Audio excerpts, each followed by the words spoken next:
Y'all know what time it is? It's Off the Hook, coming at you live from Inkopolis Square. Check it, here are the current regular battle stages. Camp Triggerfish was also in rotation last time we tried doing this. Hey Pearl, why do you always wear those thick-soled boots at the park? My dad gave them to me. They make me tall enough to ride the rides. Don't actually do that in real life. That's... I've never seen that one before. That one's really funny. And these are the current ranked battle stages. Clam Blitz is open! They'll break your heart up, Macoma, because they just smart, so play your part. Well, there goes that endorsement deal. Here are the league battle stages. I heard the jellies have to fix up the gardens here after every battle. Always remember to say thank you to our jellyfish friends. Yay, Salmon Run's open! I cook salmonoids all day, but Mr. Gris keeps crying about eggs or whatever. Pearl, did you even read the Grisco manual? And that's all the time we've got. Until next time, don't get cooked, stay off the hook.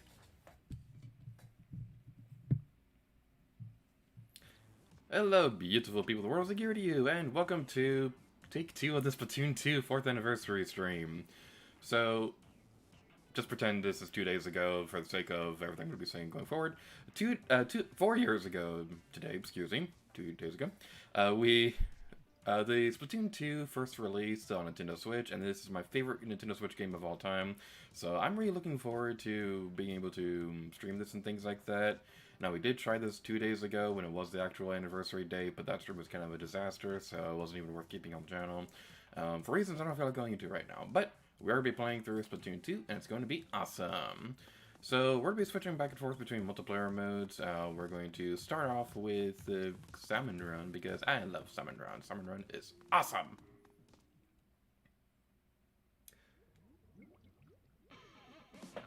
Right on time, kid. I've got work for you. Ooh, the weapons are a mystery this time around. I don't think this is going to be a rare Grisco event or anything like that, but it would be awesome if that was the case.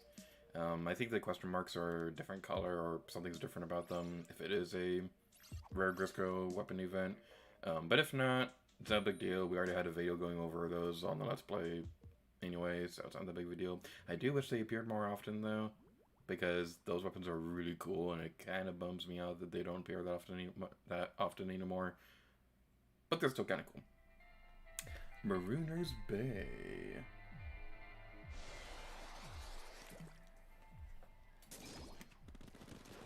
Luna Blaster.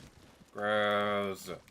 I don't like this weapon. This one's gross. Alright, it's high tide, so we want to cover the beginning of the area quickly. I used to goof off towards the beginning and just kind of have fun, but that's not something you want to do when you start off a map rotation. You want to try to cover the ink as much as you can. Cover the ground with your ink, I should say. It's going to be a basic event right now going forward, which is pretty good. Starting things off nice and relatively simple. I'm going to take care of you before we do anything else. You are Steelio trying to eat my face. It should be a little bit further away from the enemies when using the Lunar Blaster, because blaster weapons, they're the best when they're used at a very specific distance. I'm not that big of a fan of that kind of weapon, which is why I don't usually use them whenever I'm playing online. But that is the cool thing about Salmon Run, is that it kind of forces you to be more experimental with what weapons you use and things like that. That is something that is kind of neat. Octo Expansion does the same thing. I think that is something that this game does in general. It does very well in general. So, let's go there, over here. We're pretty close to the quota, so I think we're going to be good this round. This hasn't been too difficult so far. There were those enemies back there that were kind of making us a bit of a tough direction, tough corner spot thing. Words are difficult to say. I apologize. I'm a little tongue-tied right now. Take care of you. Never mind. I will come back for you in a bit. The thing you want to recommend... Bleh, words! This is why I don't stream that often, because, like, if I get tongue-tied and things like that, I can't edit it out, and I get tongue-tied a lot. I'm gonna ignore you and try to get one more egg. You'll give me an egg. There we go. 27 out of 16. That's an improper fraction. So, the thing I was trying to say is that with Salmon Run, you might be tempted to try and if there's like a big group of eggs that are off in the distance, you might feel tempted to try and gather them all up and go back and forth. That's something that you don't really want to do that often. I kind of did that when I first started playing through this, and my sister still does that. But that's not something you want to do because you want to focus more on trying to get the boss Salmonoids closer to your basket, so you don't have to walk too far away for things to do stuff. I'm gonna take care of you. I'm gonna save my buddy after we do the other thing. There we go. Okay, I was trying to save you, but I'm not very good at the E-leader weapons. Alright, you took care of that pretty quickly. That was pretty cool. I probably should go back and take care of that steel eel. Ah, get with me.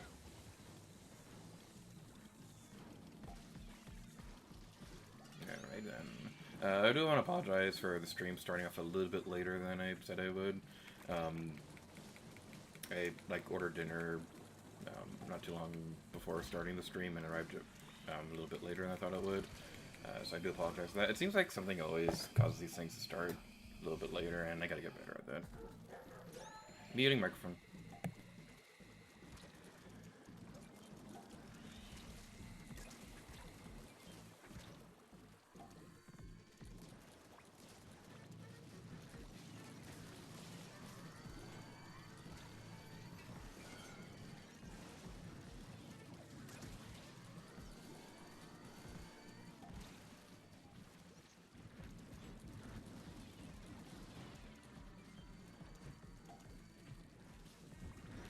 That did not go well at all.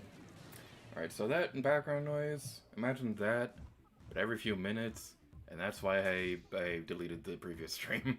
There was so much background noise going on that I could barely focus on the game. It was happening all the time.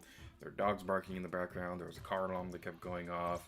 My sister started vacuuming in the other room, and that was definitely picking up on the mic.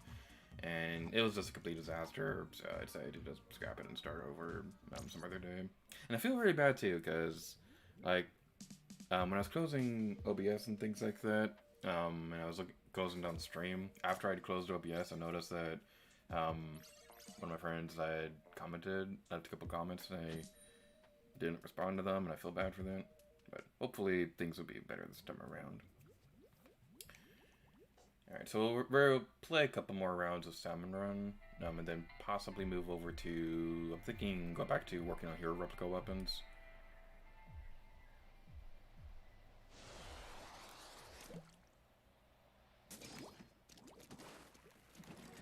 No, Tent Umbrella. Alright, the Tent Umbrella. This is my least favorite weapon in the entire game. It's so slow, it takes forever to fire, and I don't like this weapon at all. I don't like it. Alright, so this is basically where you want it, the perfect spot you want to have the Salmonoids at. You want to have them as close to the basket as possible so that when you're going back and forth between trying to grab them, it doesn't take you so long to cure the things. There's a cannon over here. I don't know why I'm not using that.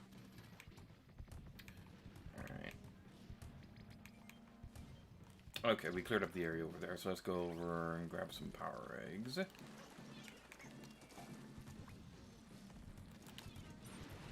Yeah, that's probably the other person who threw that, but it was still effective. I keep thinking of current bombs. I do wish that you could have more variety in what your sub-weapon is when you're going through these modes, because more often than not it's splat bombs, and I kind of wish we had current bombs instead, because I like those weapons a lot more. Not a good spot. Not a good spot. Let's go like this. Okay. I need to get back over there, guys. Can you get over there? Ah, you're flying me back over here! No! Oh, that was evil. Oh, they're like destroying my corpse. That's not nice. It's like in The Simpsons when he's beating up the what's his face, and he's like, "Stop, stop! He's already dead." Come, pop a little eggs. No, bring me more. What if I don't want them? Nautilus 47. Alright. It's kind of like a heavy splatling, but it fires a bit quicker with less power. If I remember, that's how it works. It's something like that. But now it's regular tide, so let's take care of that. There's gonna be a Moz right there. I totally threw a splat bomb. I didn't go off. Oh, we have a bleh. I don't use heavy splatlings that much. So let's try that again. Hopefully this time without fail. Ah, yay! I'm free. I'm free, free falling. I don't know. I did a Okay, Maz, come over here. Let me destroy you. Alright, there's now Stinger, I think. Yeah, it's Stinger. Well, you already destroyed anyway, so who cares? I was going back over here to try and take care of that guy. But there's another one over there, which we'll get after we turn the eggs. There's two of them now. Let's take care of both of them, and somebody else will take care of the flyfish. I'm getting better. I remember these enemy names, so that's kind of useful. Somebody already took care of you.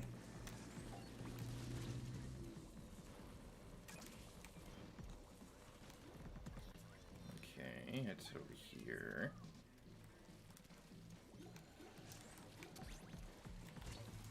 Okay, I'm gonna finish you off. You'll be easier to take down than the other guy. Oh! Got splattered by the thing over there.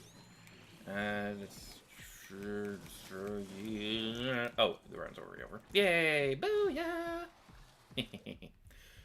Alright. One thing I want to say real quick, I do apologize if there's like a little bit of latency between my voice and the gameplay. I was trying to sync it up best I could before the stream started, and it was a little bit off from how it's usually said. It's weird. My capture card just, whenever I'm trying to do streams lately, it can never seem to make up its mind on how much of a latency it actually has on my computer. Because usually my settings is that as I have my microphone offset by 2160 milliseconds, which is usually what usually works, but lately it's fluctuating between 3000 milliseconds, 1200 milliseconds, all that boring number stuff. So, oh dang it, I totally messed up that guy's shot. Nah, good thing. Nah, good thing. Nah, good thing. Nah, good thing. Okay, destroy you, destroy you, destroy you. Get away from me, get away from me. Okay, take care of that. Okay. I was trying to do the fly thingy. Hello, Threes Productions, how you doing? Good morning.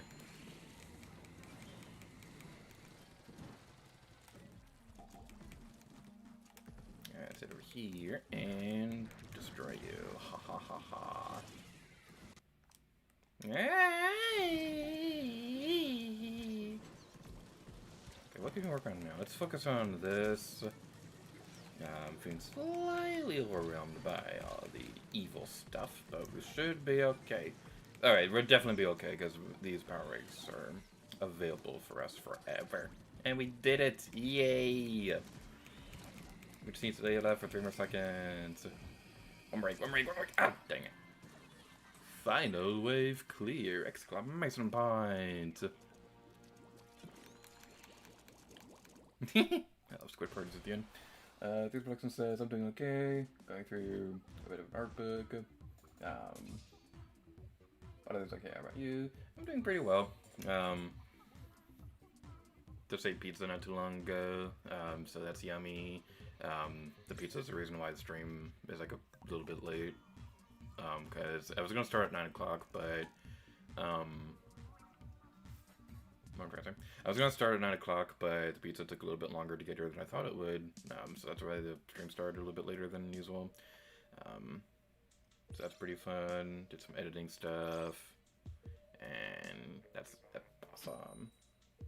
Hello, Green Carpet Gaming. How you doing? Hola, bonjour.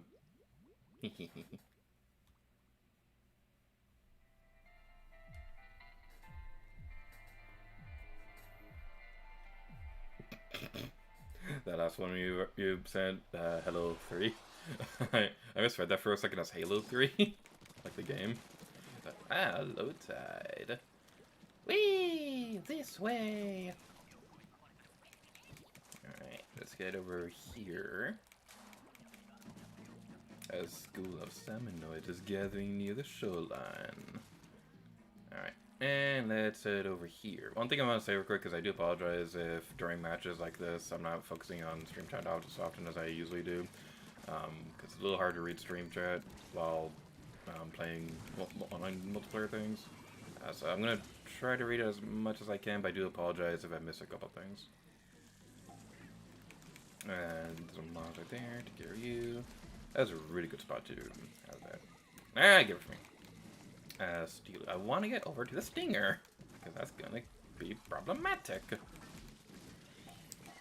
Alright, yay, we destroyed you with the power of pink! Ah!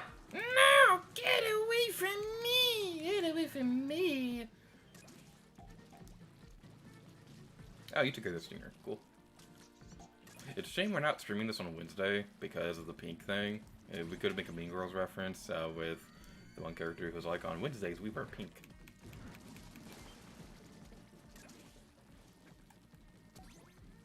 Let's go over this way. Hey! There are 3 of those jerks right there, but luckily with the super amazing powers of awesomeness we shall triumph over all! Oh, this is beautiful. Not quite as beautiful because some of our teammates are getting splattered, but otherwise it's a pretty cool thing that we were able to accomplish with our awesomeness. 28 out of 14, haha.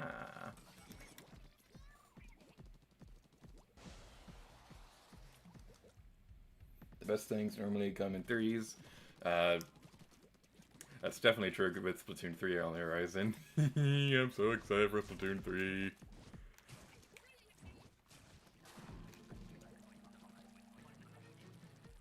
Trilogies in general, like having 3 of a game series or movie series, 3 is like a sweet spot for trilogies for storytelling, because you have a definitive beginning and a middle and end and things like that, because you have the beginning that establishes the world, and then you have the beginning that establishes the world, you have the middle part that builds on the previous one while establishing what's going to happen towards the end, and then you have the climax that finishes everything. So like, 3 is like a really sweet number when it comes to storytelling.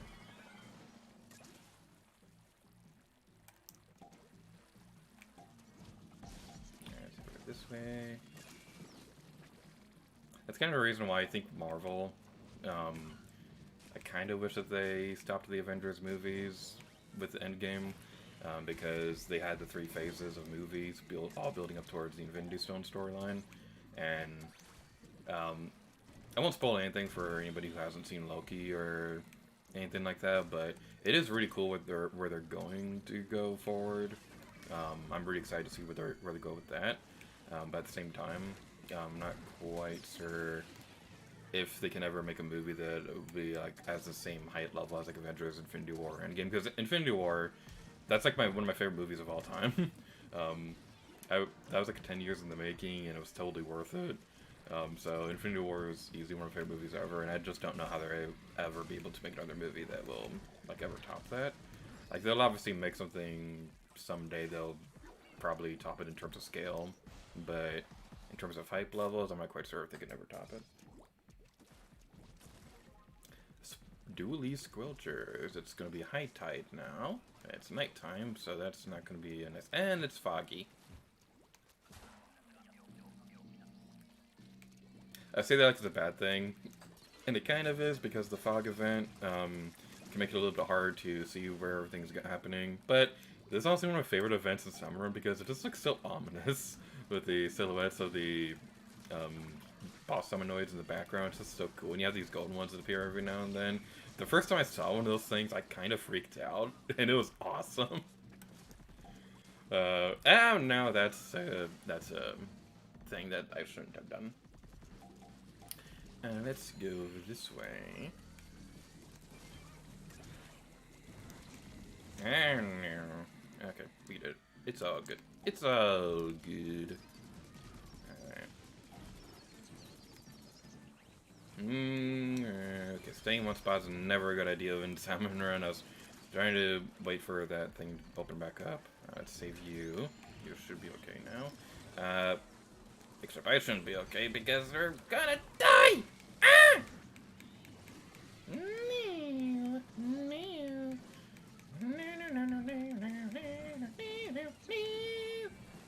Ah, that looks cool. Oh no. Okay. Using that again. Ah, we splatted. We got splatted, and it was not a very nice thing at all. Okay, we should be okay as long as we stay alive.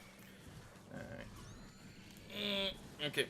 We got this. We got this. We are awesome. We are manly. We are pink. And we did it. Yay! Yes, yes, yes, yes, yes, yes, yeah, yeah. Squid, Rainbow Gaming says Splatoon the perfect trilogy until Splatoon 4 happens. I don't want to think about Splatoon 4 right now because this Let's Play took a long time, and it's probably going to happen again with Splatoon 3 if that game's awesome, which probably will be. And then with Splatoon 4, there probably will be one day, which basically means I'm condemned to be making Splatoon videos for the rest of my life, which I'm perfectly content with. Then you say, I saw Loki this past week, need to still watch the other two shows. I'd rank them as, I think WandaVision is definitely the best one of the three, because that one has some really cool... I can't really say why though, because it was spoiled stuff, but I think WandaVision is definitely my favorite of the three. Loki would probably be number 2, and Falcon and Winter Soldier, that one's still good. That one was still a really good one, but I feel like the first episode was kind of boring, because it starts off a lot slower than the other ones, so I kind of feel like that one probably could have started on like the second episode, if that makes any sense. But I really liked that one overall. But WandaVision's definitely my favorite. Okay, now we're going to be focusing on Hero Replica Weapon progress for a bit. Minor spoiler warning, I guess. We are getting close to the end of Octo Canyon, so we are going to be seeing some late game levels throughout this. But, on the bright side, Murray Towers! Yay! I love Murray Towers. This is my favorite Splatoon stage. Alrighty then. Let's go over here. Let's go, Eevee and Pikachu, the best Pokemon game on Nintendo Switch. And now I can say that with complete honesty because I have played Sword and Shield. Probably gonna be a very unpopular opinion. I recently got Pokemon White on the DS, and like I'm really happy that I was able to find that one. But I gotta say, I'm not sure if I want to start a playthrough on it because the person who had the copy before me had like a nearly completed file on there, and like I think they did finish Victory Road and they were pretty close to finishing the Pokedex and things like that. So part of me doesn't want to delete the file because they worked hard on it, but at the same time they sold their game to a used game store, so they're probably content with the fact that they don't have that team anymore. But like, I don't know. Usually I don't mind deleting save files when I get a game from a used game store or things like that, but I don't know, it's a little bit different with Pokemon, because like you feel attached to your Pokemon when you catch them and things like that. Right, the last two are going to be up there. It's up here, and go this way.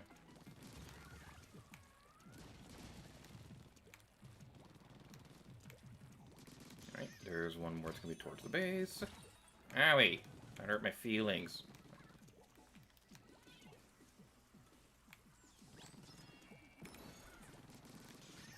And we did it.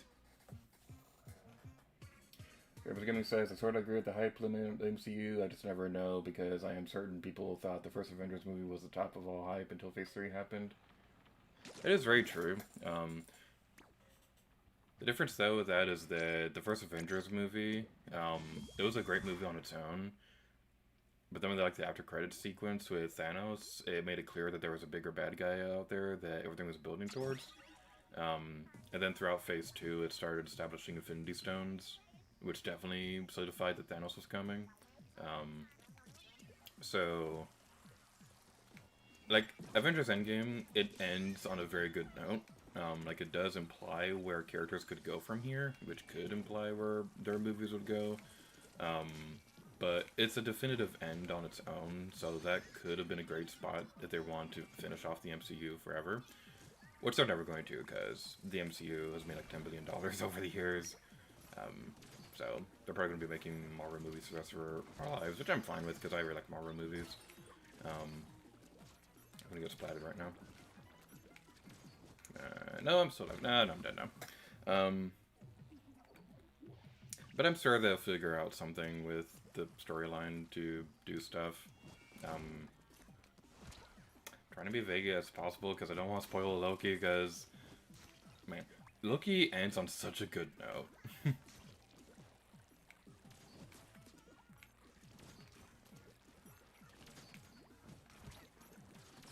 Abby. There we go. The funny thing about Loki is that this isn't that much of a spoiler, but all I'll say is that my favorite character on Loki was an alligator. Like, it's funny because, like, when my family and I were watching that, because my YouTube username is Lady Gear to You, we were joking that, hey, look, it's I finally made my debut in the Marvel Cinematic Universe, yay! But, yeah, that was vaguely amusing.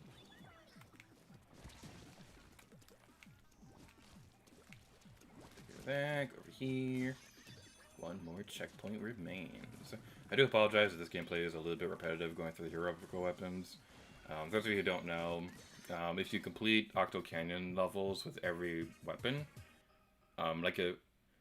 after you finish the main story, you have the option to replay through the levels with any weapon you want throughout the main story. And if you complete all of them with that weapon, you get to use that specific one in the main story. Like the weapon we have right now, this is the hero roller. This plays differently than a regular splat roller. So, when you finish all of that, you get to use that in online multiplayer modes. And for the Let's Plays, for a future episode in the Let's Play, I'd like to show off some of the hero replica weapons online. So that's something that's going to be pretty cool.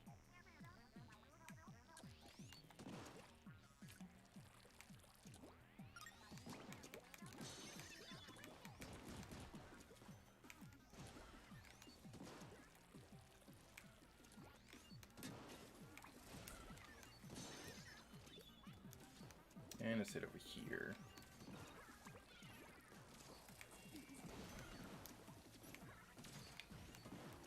I know they're never going to do this, but one thing I'm kind of hoping they do at some point is I really hope they release the Disney Plus shows on like a physical format. Because I'd really like to get a Blu-ray version of like WandaVision or Mandalorian, because the thing with streaming services and things like that is that, yeah, it does make sense that they are going to be limited to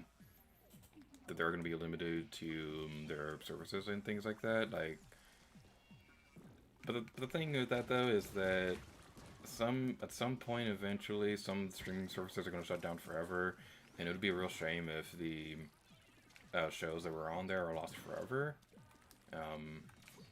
And that's just something that I just really hope that there's like a physical way to purchase them someday. Like, I don't know, maybe Disney Plus shuts down like 20 years from now, then they'll release a physical version. But then again, physical media might not even be a thing in 20 years, I don't know, but that's just one thing that I hope they do at some point. They are still making Blu-ray movies for... they're still making Blu-ray copies for movies that are getting streamed onto Disney Plus, like Soul and Black Widow and things like that.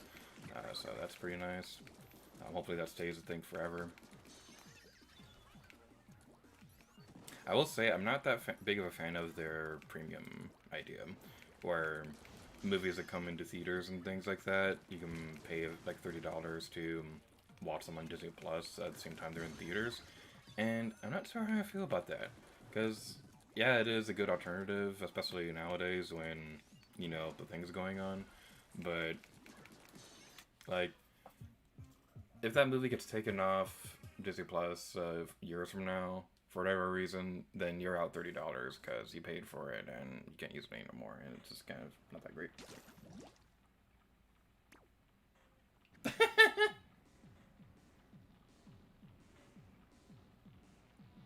Bruce Blexen says all I know about Loki is that the poster looks like he works for McDonald's. That's awesome. And now I can't unsee it. Like, I'm just thinking about the poster, and now I'm just thinking that. Gerba's Gaming says, I really did enjoy Loki, just will be a while until season 2. Alligator Loki. I'm certain there are already seasons of Blu-rays of Mandalorian.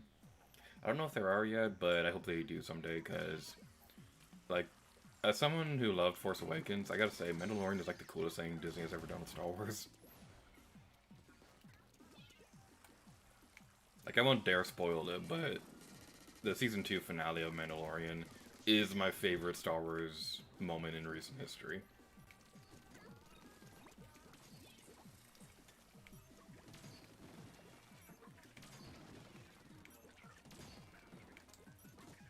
Alright, hear that. Playing more Italians with Splat Dualies. That's my speciality. Ha ha ha. Then when we get to the Slosh a little bit later, that's gonna be epic. It's gonna be almost as epic as Mickey.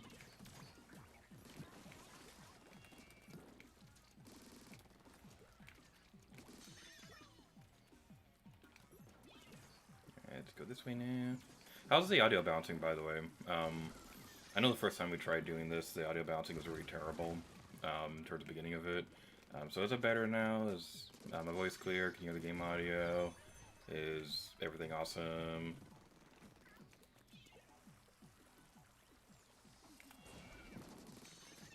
And we took care of that, and we did the thing. Gerba's Gaming says, Plus is cheaper, so you can now watch it multiple times, but still cheaper if you only watch it once and go alone. Days Buxton says, I just remembered I never finished Epic Mickey. Oh boy, Epic Mickey, that's certainly a game. That was the first major project I ever planned for the channel, because the Let's Play was in 2015, so that was a couple years ago by now, and almost 6 years now, wow. So, that was my first major project on the channel because Epic Mickey is a twist and consequence game, meaning that some side quests and collectibles you can only get if you do certain actions throughout the game, and I wanted to try and showcase everything. But the problem was that at the time, I was terrible at researching for Let's Plays. I wasn't nearly as efficient as I am nowadays, and even then, Epic Mickey sources were not that common back then, so I missed a couple things anyway. So I do plan on redoing that one someday. Like, normally I don't talk about future Let's Play plans, but that was one that was voted on during the 300 subscriber special, so that is definitely going to happen someday. But I'm also kind of in a bit of a wait-and-see mode to see if it gets ported to Nintendo Switch or anything like that, because there were rumors about that not too long ago. But my mindset right now is that I'm going to wait a year, and if it doesn't get ported, then I'll plan it out with the mindset that it's never coming to Switch.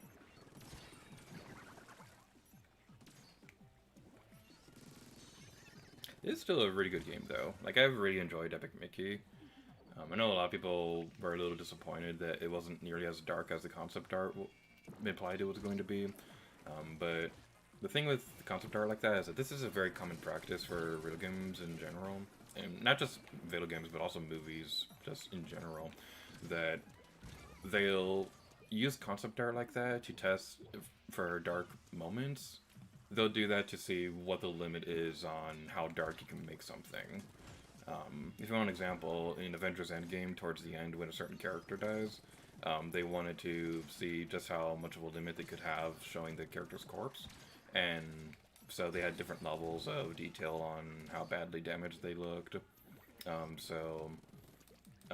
They did that to see what would be acceptable to the general audience if they're trying to go for a PG-13 rating. So that's something that they were doing with Epic Mickey as well, where they were obviously going to make a dark game, but they didn't want to push it too far to make it a teen rating or anything like that. So it was also originally going to be rated E10 and up, but the rating got scaled back down to an E rating at the last minute. Some concepts would have been really cool, like the development history of that game is really fascinating because one of the coolest things that they were going to do towards the end of the game was that Mickey and Oswald were both going to escape the wasteland and arrive at the actual Disneyland, and the Shadow Blot would have morphed together with Oswald, and they would have like trapped the actual Disney characters. That's one of the more common beliefs with this one piece of concept art that shows the Shadow Blot that looks like Oswald in an actual Disneyland, because the castle looks more closely like Sleeping Beauty Castle than the one that they have in the Wasteland. So,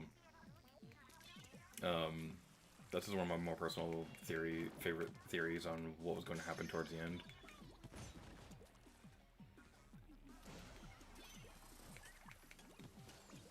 Oh no, we're using the blaster now. I don't like this weapon. Don't like this weapon. Blasters are terrible on Mori Towers. Okay, let's go to the Digger instead.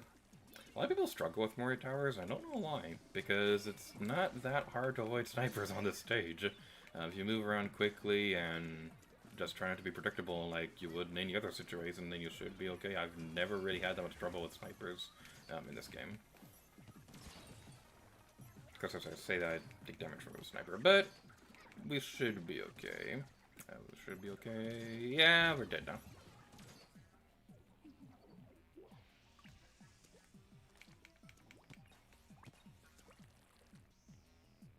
The Gaming says he's never played Epic Mickey. And he said something else, but then I looked back at the game screen before I got a chance to finish reading that. Okay. This person also says, I know what I'm doing tomorrow. If you do play Epic Mickey, then I hope you have a fun time. I really love that game.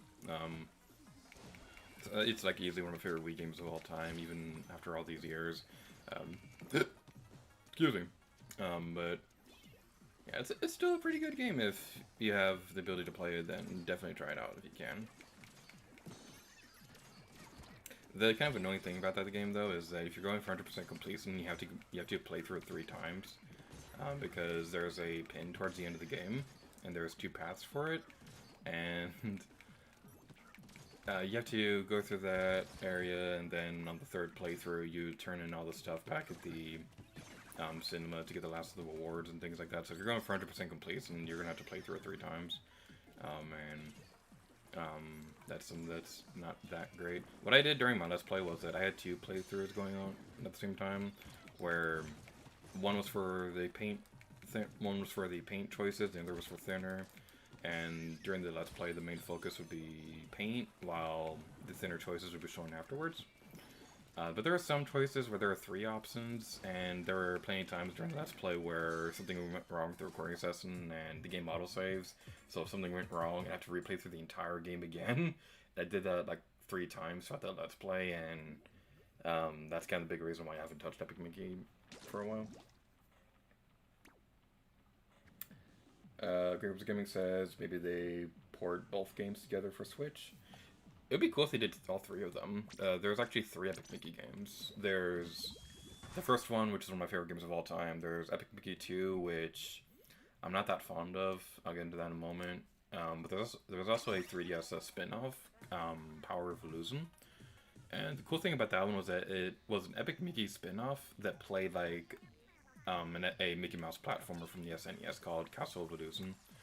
And I've been wanting to get the game for a while, but I can never find it anywhere. And like, I probably could find a good price for it on like Amazon or eBay or something like that. But whenever I look for games, I try not to do online shopping, because it's just a lot more fun to just find it in the actual store. So I really want to get that game someday. There was going to be a mainline Epic Mickey. There's actually 3 canceled Epic Mickey games, believe it or not.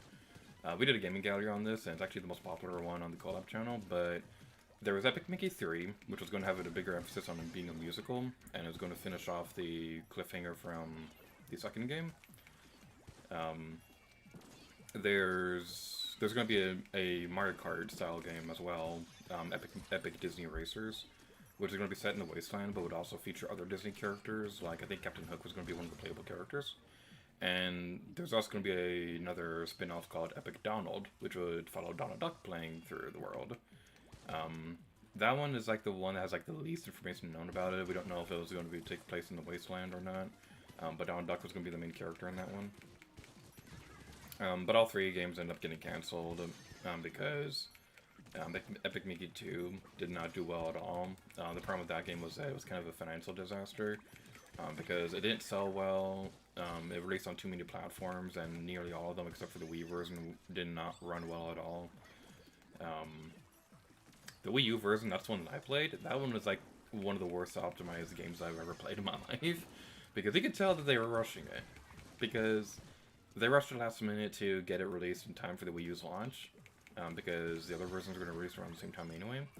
But the Wii U has such a different architecture than the PS3 or Xbox 360, and they had the mini map displayed on the gamepad at all times, but the frame rate on there was awful. And my big problem with that being good too is that it just doesn't feel like a true sequel to the first one. It feels like it would be just like maybe 2 chapters more from the first one, if that makes any sense. Oh, dang, I forgot to switch weapons. But I didn't really particularly care that much for the story. I did not like the voice acting at all in Epic Mickey 2. Most of the characters sounded fine, but like I especially did not like Gus's voice at all. Which is a shame, because the actor himself is really funny. I believe it's the same guy who does Wesley on The Princess Bride. I think that's the same character. I think that's the same actor. I don't remember off the top of my head, though. But I know that guy played a role in Epic Mickey 2. And he's a fantastic actor, and it just baffles me that Gus is not that great in Epic Mickey 2. He sounds nothing like he does in the first one. That's my big problem with it. But yeah, the game had rushed development, and it failed financially, so Disney decided at that point that they were just going to kind of abandon console development, period. They'd focus on outsourcing their projects to other companies, like what they did with Star Wars. So yeah, that's really unfortunate, because a lot of my favorite games when I was a kid were Disney games. There was Epic Mickey, there was a Toy Story 2 game. Disney Infinity started off pretty great. But yeah, it's unfortunate what happened.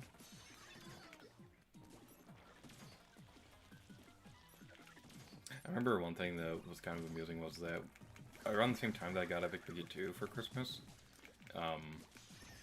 around the same time my family also got me a Wii Remote and Nunchuck combination that resembled the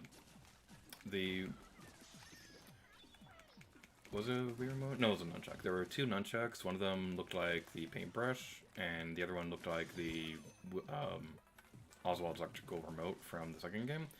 And if you think Joy-Con drift is bad, you've never seen these controllers before. They stopped working like literally the day that we got them.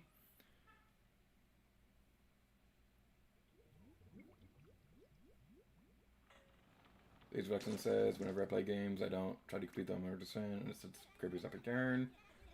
Yeah, I usually I don't usually go for 100% first playthroughs either, unless it's a game that I absolutely really enjoy. But I usually go for 100% on the second playthrough. And also, bye, 3's Productions, thank you for coming. Thanks to your efforts, I got all the data I need for this location. Try out different weapons in other areas, and we'll be rolling in more data in no time. Here's something for helping me with the test, so go get your reward. You earned it. Alrighty then, let's head back to Incomplex Square.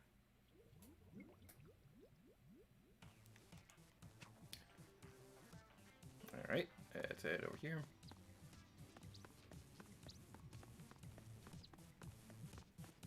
Let's play a little bit of Turf War and things like that. I might play Clan Blitz, but I'm not quite sure yet, because I'm a little rusty on that.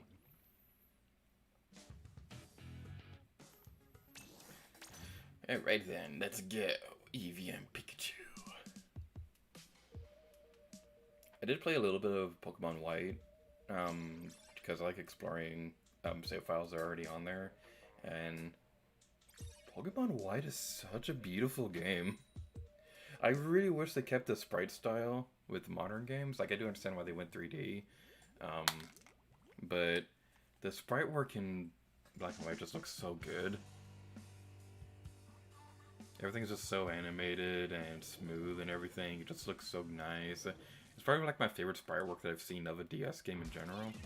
That is not a Running Bomb, that is a Splash Ball. That was a waste. I'm kind of thinking they're still in Octo getting them stuff like that. But anyway, yeah. So what are your guys' opinions on Pokemon graphics? Do you like the new 3D models they're doing? Do you prefer the sprite work? I'm kind of nostalgia blind because I grew up playing older games, so I like sprite graphics. I do think the 3D graphics do look really nice. I think Sword and Shield, despite a couple areas that look less than great, especially the trees and things like that, I think Sword and Shield is a pretty game. X and Y is really nice as well, although I do wish that they went more with the 3D effect in that game. But I think trying to go in 3D kind of also hurt the series a bit, because it seems like Pokemon, the main developers, they're kind of insistent on building the games on a budget, because even though they're like the biggest media company in the world, it kind of seems like with Pokemon they're content with making a simplistic game that is familiar enough for long-time fans to feel comfortable with, and that's fine and all. That's when you're making sequels, you don't want to change too much, because you'll have a Secret Star situation where it's barely recognizable from predecessors or things like that. But with Pokemon, they definitely did not have the experience or budget when trying to make a big grand console RPG with Sword and Shield, and it definitely does show in a lot of areas. Like, oh, it's a Kirby sprite! That's cute. I got distracted by the Kirby sprite. But that's basically my general opinion. The reason why I say Let's Go is my favorite Switch Pokemon game, is purely because they know what they're doing. They know the direction they wanted with that game. Sword and Shield kind of feels a little directionless, but with Let's Go Eevee, they knew they wanted it to be a Kanto remake. That's what they wanted to do. They accomplished it very well. They made a revisit to Kanto with ideas from the more modern games like Mega Evolutions and Alolan Forms, and it worked really well. But the thing with that, though, is that if they do make games like that, like, they're obviously going to have the Sinnoh remake so pretty soon, but I also kind of wish that if they did revisit games like Let's Go Eevee, that they'd have more than one region, because it's a Switch game, so there's like really no reason why they had to limit it to a region made for the Game Boy limitations. Grimace Gaming says, not the biggest fan of sprites in Gen 5, prefer the Gen 4 and Gen 3 sprites than Gen 5. This includes Heart Gold, Soul Silver. Oh yeah, we won! I don't remember much about what Platinum looks like. What I remember of that one, I remember it was kind of slow. I didn't play that one myself. I did play Pokemon Pearl briefly, but I never owned it. But there was like a 2-year time period where there was like a constant Pokemon Platinum Let's Play on my YouTube subscription feed.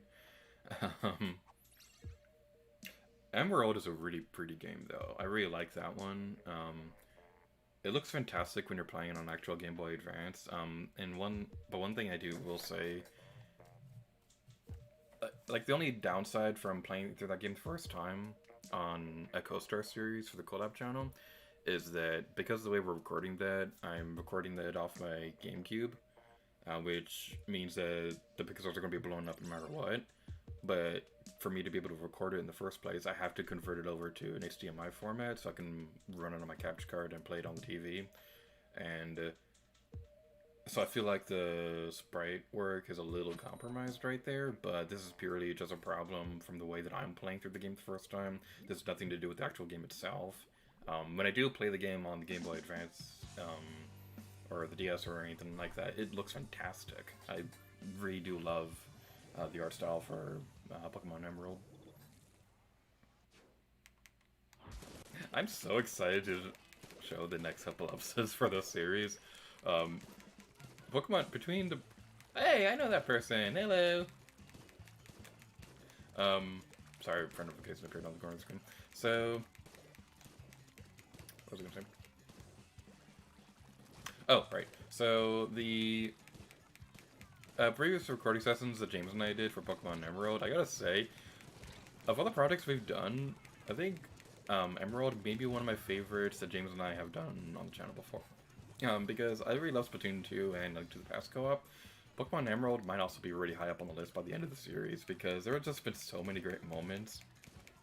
One of my favorites that have happened so far actually happened in the video that went up today, because there's a kid in, I think, Dewford Town, who has like a catchphrase that's randomly generated, and the one that I got was whale mail. And, like, it's not that funny, but, like, I couldn't stop laughing at how lame it was when it happened, and I just couldn't stop laughing. And then I started laughing at the fact that I was laughing and that James was teasing me because it wasn't that funny.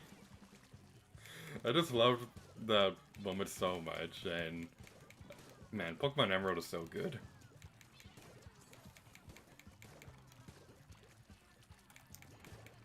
Who knows, maybe they'll make a Pokemon Let's Go Hoenn game someday.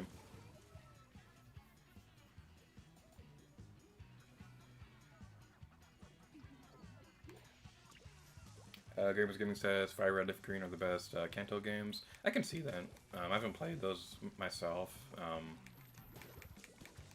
My first experience was Pokemon Yellow, and that wasn't that great of an experience, because the thing with Pokemon Yellow is that that game was made specifically for people who had already experienced Red and Blue.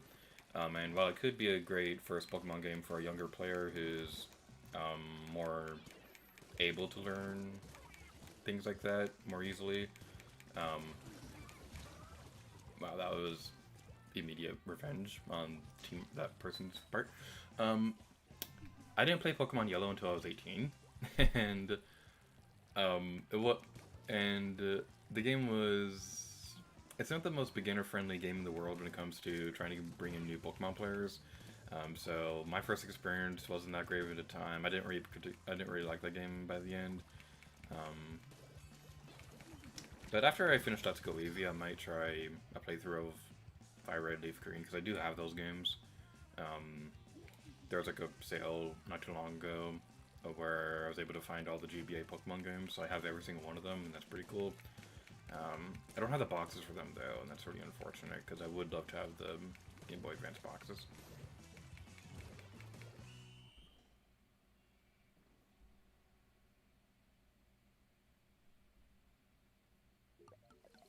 Red and Blue is a better start than playing Yellow. Yellow was a big mistake to start with. Yeah, it was. Like, yay, we won again!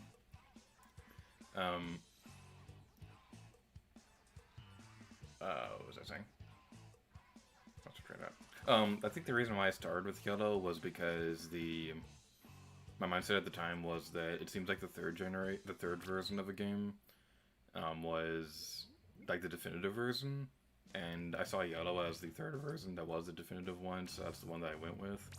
But it didn't really occur to me that that one was really made for people who had already experienced the other ones. Like, it's weird. I don't really like split versions in games, and that's a big reason why I couldn't get into Pokemon for the longest time, because I'm gonna get this game that's gonna cost the same as this one, but I'm not gonna have all the features of this overall game, because some Pokemon and things like that are going to be in another version of it, and that's a big reason why I couldn't really get into Pokemon for the longest time. What I wish they would do was, like The Legend of Zelda Oracle of Seasons and Ages, have two versions of a similar story that are basically two different games. Because Oracle of Seasons and Ages have a lot of similarities, and they do connect to each other, but on their own, they're very independent games. So, like, if they were to do, like, a Pokemon... Like, if they were to do, like, another Pokemon game or anything like that, what I would do is I'd have one version focusing on one region and another one focusing on a previous one. So you'd have your new generation and a remake within the same game and things like that. That's what I'd personally do. Like, I'd have... If you want to use a recent example... I'd have Sword as one version, and Brilliant Diamond as the other version, and have those two have a similar story that just take place in different things. Like, I'd have Sword and Shield be a continuation of the Sinnoh games, for example, just something along those lines. But I'm not a Pokemon guy, so I don't know. Somebody else might have a better idea than I do on how to handle things like that. I do have ideas for how I could do a split version game someday for my own projects, but I'm not going to go into that because those ideas are like 5 years from now, so I don't know when exactly I would have the opportunity to make something like that. Hello there, how are you doing?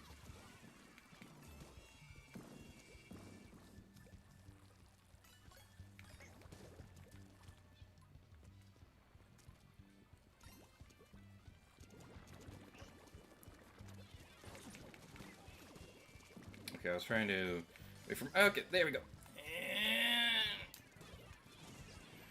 Yeah! Oh boy, that was awesome! Alright, sorry that I was being quiet right there because my teammate right there did an amazing thing. So, you can toss your teammates some more clams if you need them. And the really cool thing is moments like that when when you see somebody who's just barely shy of making a clam because you need to make 10 clams to be able to make a football.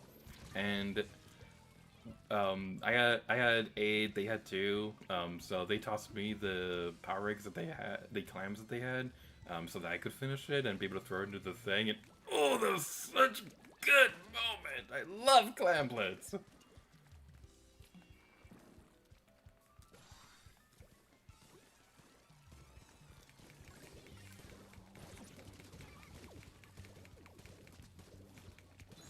Oh no! Oh, they had an ultra stamp. That hurt my feelings. That hurt my feelings and the rest of my body. Okay, I see somebody with an egg over there. That's not an egg, that's a football thing. I can never remember what the name of this thing is. I know it's not a football. But I can never remember what it's called. But it looks like a football, doesn't it? It totally looks like a football. I don't even like football.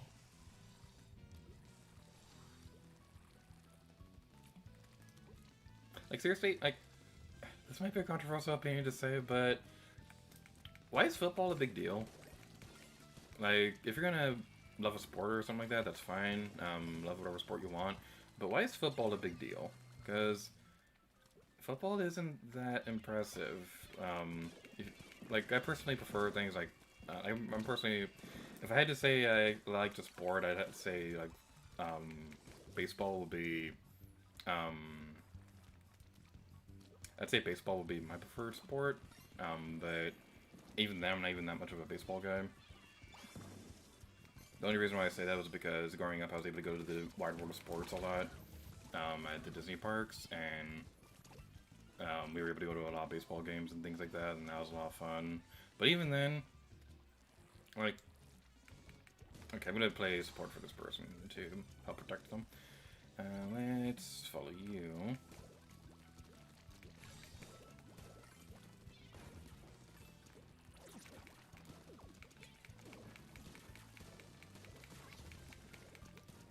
Come on, just die already! Dang it. I was trying to splat that person, but they kept moving around and it was hard to get a good lock on them.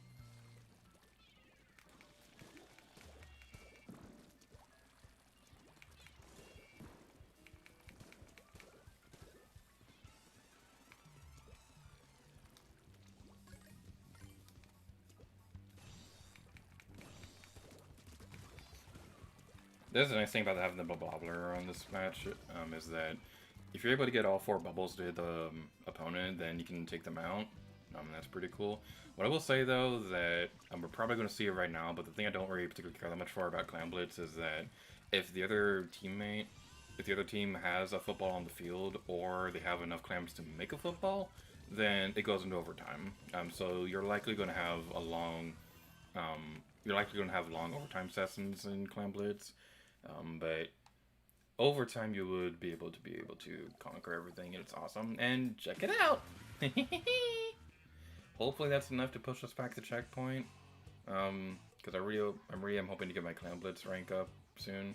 I'm definitely not going to get S rank by the time we finish the Let's Play, but it would be nice to get my rank up.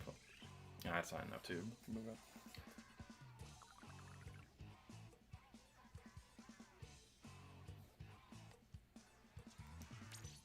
Grimm's Gaming says Gen 3 and 4 are peak Pokemon in my opinion. I don't think we will ever be there again.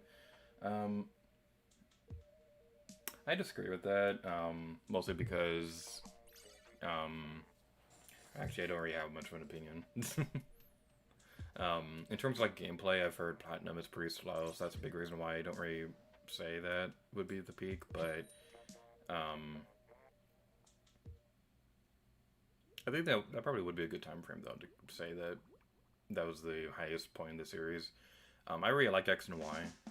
Of the main games that aren't Let's Go Eevee, that's probably my favorite generation. But even then, it feels incomplete because they were I don't want to say they were rushing the game, but you can definitely tell that they were that they were trying to get the game out as soon as they could. And they're gonna have they're gonna finish up the world in the third version of that generation. But Pokemon Z never became a thing. I think they were going to make an X2 Y2. I don't know off the top of my head if that was confirmed to be a thing.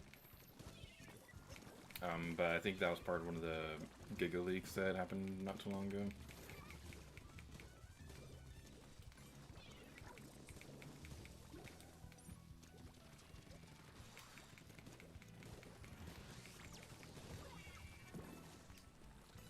Heck yeah!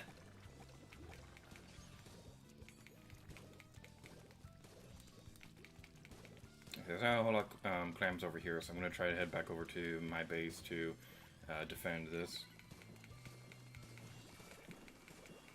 Somebody's calling me. I can't answer that.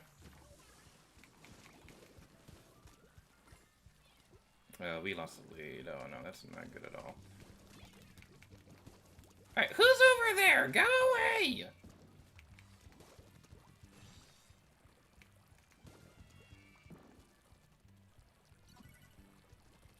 Okay, I'm gonna pick up the football and I'm gonna head over here. That's not a good spot. Let's head this way instead.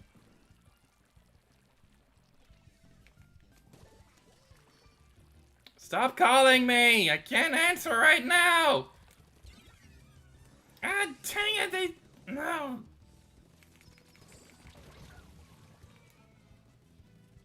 One second.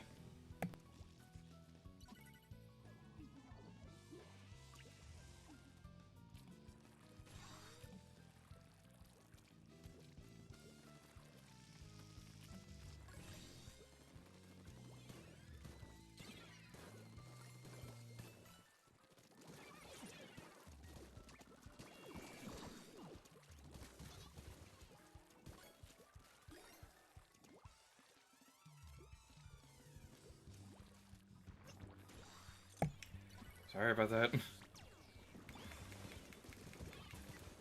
Seems like every single time I stream, my sister disrupts it some way.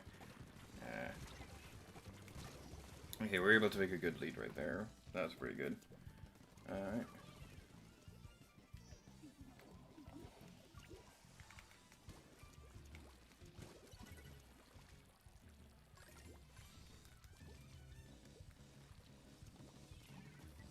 Oh no, that person disconnected. Oh no. I don't think we're gonna do well. Dang it, I knew you were there and I was trying to sneak up on you, but I had the football, so that was not a good idea at all. Why did I do that? Whew, okay. This is what I love about Clan Blitz is that this is probably the most intense of the multiplayer modes. And it just feels epic. Oh no, they're gonna open it up. Dang it. That person keeps splatting me. I don't appreciate it. Go away. Oh no, they won. But yeah, Clan Blitz is like my favorite of the ranked battle modes, so... Oh no. Please tell me we're not going to lose our rank. I don't want to lose my rank. There's already a bunch of cracks on the thing.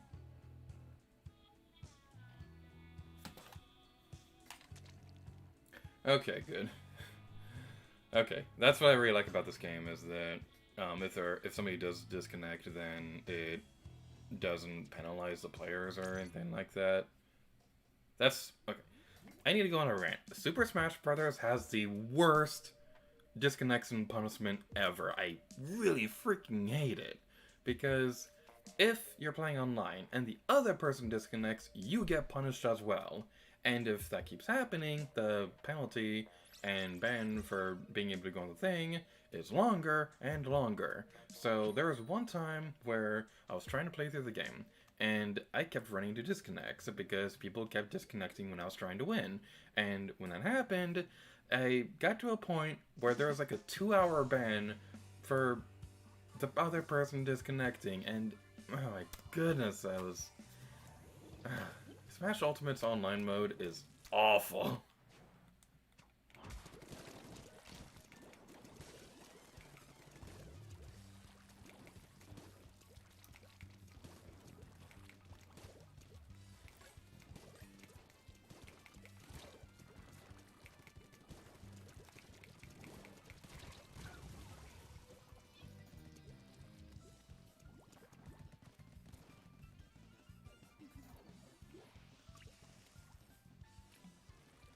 I see their comments at Grippers Gaming. I didn't get a chance to fully read them, but that does seem like a thing that happens with most Pokemon games, is that people who are young when they first experience the game tend to love that game more.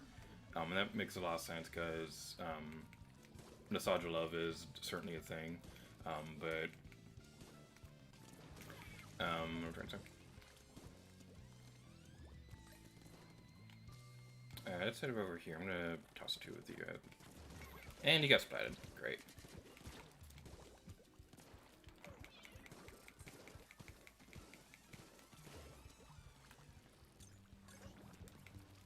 That did not go well at all. Okay, we got you.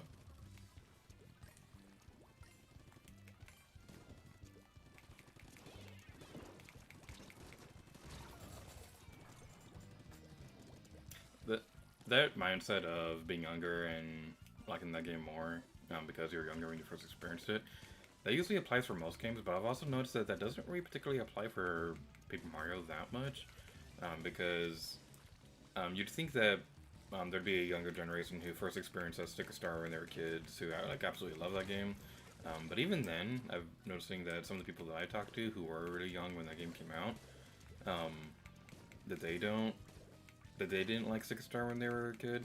So it's like that game is such a weird one because it's like a game that doesn't really please anybody except for James and Pancake. But like I have no idea how they could possibly like that game. But like, yeah, this seems like something that does happen. I think that is also the case for me as well because, for example, Tomb Raider Legend, I do understand that game does have problems, but I also really love that game. It's one of my favorite games of all time. But I was also really young when I first played it. But I was also really young when I first played the original Tomb Raider. But even though I like Legend more, I still have a lot of fond memories of the first game. Nobody's opened up a basket so far. Let's protect you.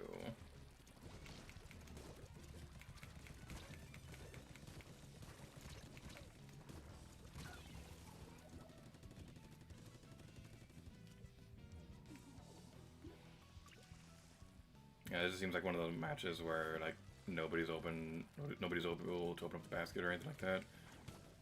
And we got splat again. So this is the third time we've seen New Albacore Hotel in a row for this. Get out of here! Go away, you twerp!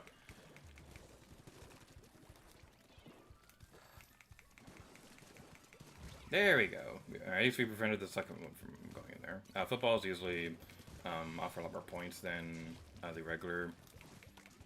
Oh, that is tossed to me now. Oh boy, no! Why'd you do that? Why would you do such a thing? I did not appreciate that.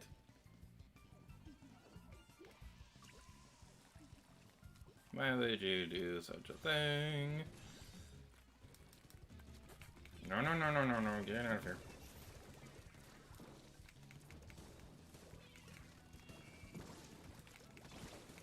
God dang it.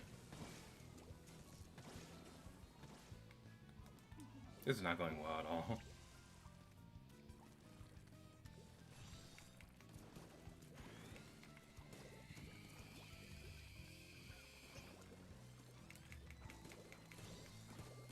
Okay, we spotted you. There's another person with the football over there. They're gonna get to the basket. Don't you dare open up the basket! Oh my goodness!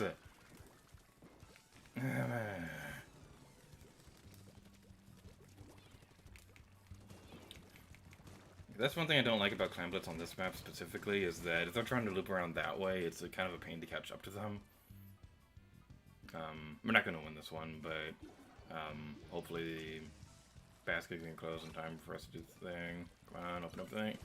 Barriers back up, okay. Dang it! Ow!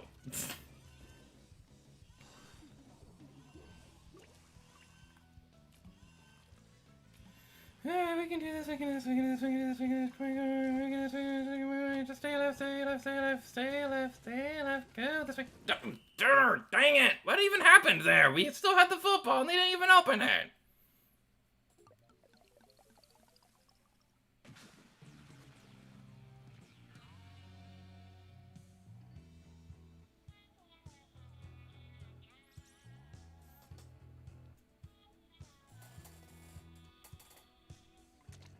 Grips Gaming says, I disagree with that, Grips Gaming. I think story is really important for like a good RPG and things like that, because that's one thing that I really could not get into with Pokemon games before. Is I think the story were just like way too basic and kind of boring. That's why Pokemon White is kind of important. Pokemon Black and White is important because they actually did try with the story, and from what I've seen, it's pretty cool. And that's something that I hope they do more with Pokemon games. Hello, No Butter. How are you doing? I don't think I've seen you around here. Splatoon stream and hi there.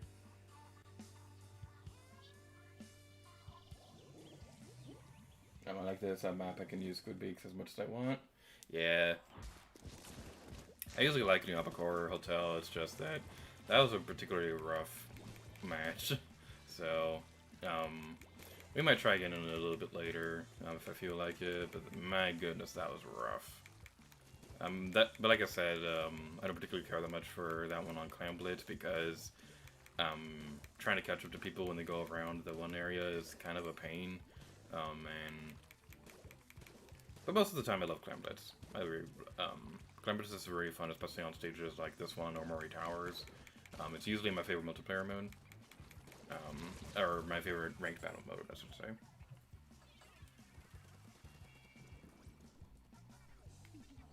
Okay, let's move around over here.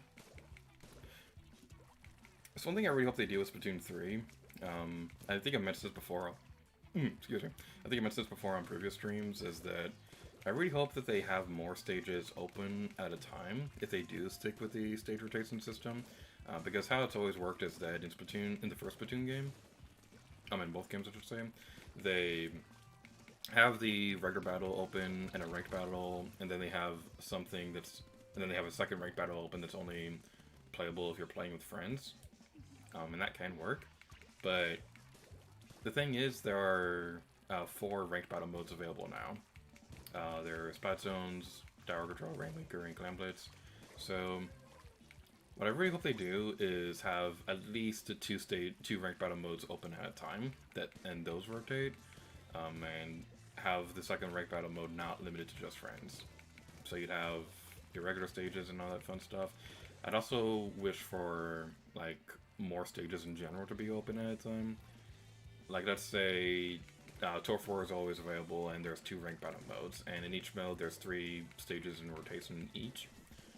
That's what I'd personally like to see, so there's a bit more variety in the game.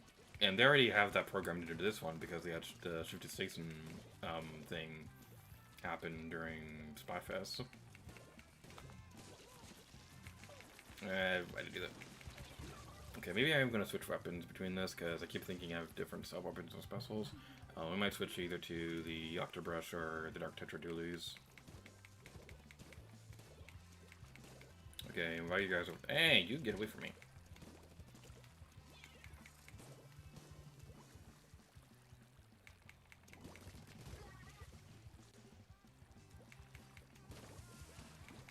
Alright. So that's basically, that would be like my big change, and I'm not quite sure how long open, because in the first game, stages rotated every 4 hours, which took a long time, but it also meant I had plenty of time to record both stages when I was doing the Let's Play. In this game, stages rotate every 2 hours instead. So I think 2 hours is probably a good sweet spot for that. Yay! I think 2 hours would probably be a good sweet spot for that, but I'm not quite sure if they do that going forward. It was giving says like the Pokemon Gen 5, but limits the enjoyment of replay though, because the characters will not shut up. Looking at you, Pokemon Sun and Moon. Yeah, that is a downside. Like skipping cutscenes, I think really should be like a industry standard for RPGs, because yeah, it's fun experiencing the story, but at the same time, actually, what weapon do I want to use? I want to use that one. It is fun to experience the story and things like that, but at the same time, when you've already played through the game, it gets a little bit annoying. So that's why I really appreciate games like Xenoblade that let you skip cutscenes. And one of my favorite uses of this has to be like Tokyo Mirage Sessions or Persona 4 Golden, because in both of those games, they don't necessarily have a skip cutscene feature. Instead, they fast forward cutscenes. But the way they do it in game is really cool, especially in Persona, because in that one, when you're fast forwarding cutscenes, it looks like you're fast forwarding through a VHS tape, and it looks really, really cool. No Butter says, which is scarier, either that you can up close snipe like Squiffer, or another with the range of the E-liter. E-liters in general are just scary.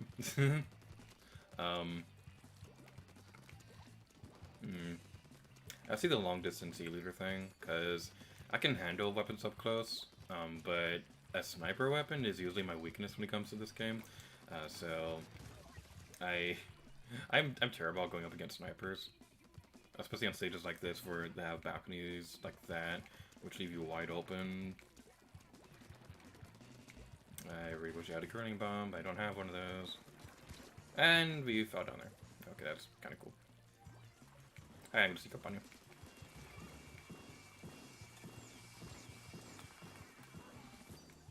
Yay! We destroyed you. Hey, we splatted 3 of them.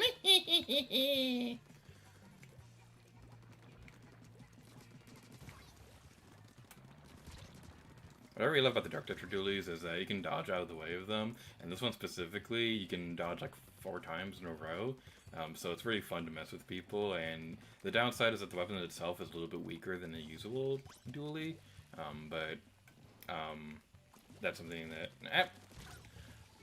that was a terrible idea on my part. I was trying to sneak up on them and dodge roll them, but then I dodge rolled right into the grail.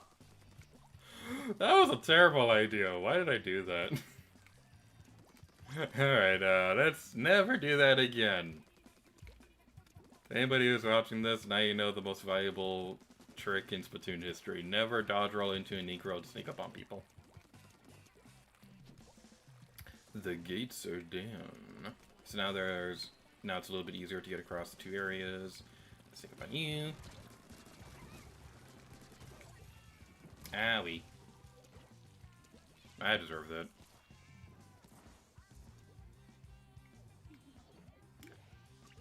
Alright. Is there any turf up here? Yeah, it looks like it. We'll splat the area anyway. We need to work on the higher area, though. Hello, how are you doing? I'm gonna spat you. Never mind. You're all kind of grouped up together over there. That might not be the best idea. Because... yeah, let's sit over here. Oh, come on! I totally splatted you first! Gamer's Gaming says... one second. Gamer's Gaming says, also I believe Game Freak ran out of ideas of new Pokemon based on how little of them we got for the last few generations. Yeah, the unfortunate thing with Pokemon is that there's only so much you can do with the character designs, because they have to they have to easily be recognizable as a certain Pokemon type. Like, a fire type Pokemon has to look like it belongs in a natural fire environment. And when there's already like 800 plus Pokemon in the games, that's a little hard to do. But I think Sword and Shield went about it in a completely not good way at all when they the Pokedex cutting thing that is a rant I could go on for a long time. Nobody says because do both.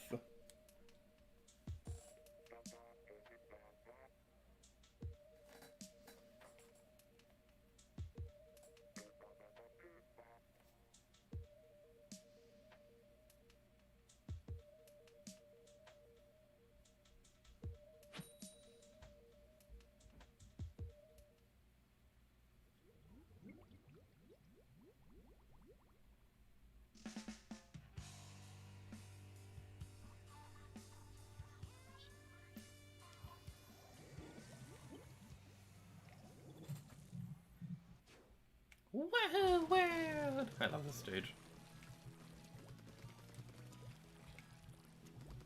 This is totally a theme park that I'd love to see in real life someday, because just look at it. It just looks so much fun. I want to go on that giant Ferris wheel. The roller coaster over there looks amazing. I love theme parks, and seeing something like this just makes me super happy because I love going to theme parks and things like that. So it'd be really cool if something like this existed in real life, like if they made an actual Splatoon world at Super Nintendo World or something like that. But yeah, I really hope something like that. Just look how tall that thing is. It looks so much fun. The thing with roller coasters though is that like most of my theme park experience is mostly Disney. I'd go there a lot. There was one in Portland that I'd go to all the time, back when I lived there. I like to go to more theme parks that aren't Disney though, because like I'd love to go to Universal Studios at some point. Just in general, just things like that. Like I especially really want to go into a park that has very intense roller coasters, because I'm a roller coaster guy. I love roller coasters and things like that. And Disney coasters are pretty fun, but they don't go fast enough. Like I know they're meant for families and things like that, but they don't go fast enough. And I just like to go to a theme park that has a really intense roller coaster, like lots of loops, and it goes super fast and it drops really high. That'd be awesome.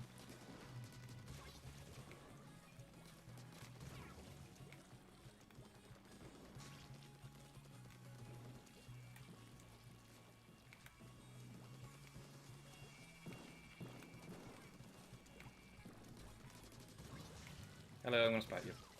I can't reach you, never mind.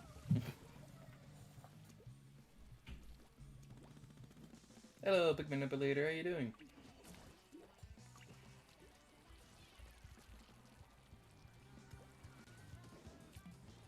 We're playing through Splatoon 2 right now. It's super fun. We're going back and forth between multiplayer modes, and I think next up we're gonna go back into Octo Canyon to play a little bit of to try and get some more hero replica weapon things. So that's pretty fun. Maybe a few more runs of Salmon Run, I'm not quite sure yet, but we're basically celebrating Splatoon 2's 4th anniversary a couple days late, so that's pretty fun. Had to hear you.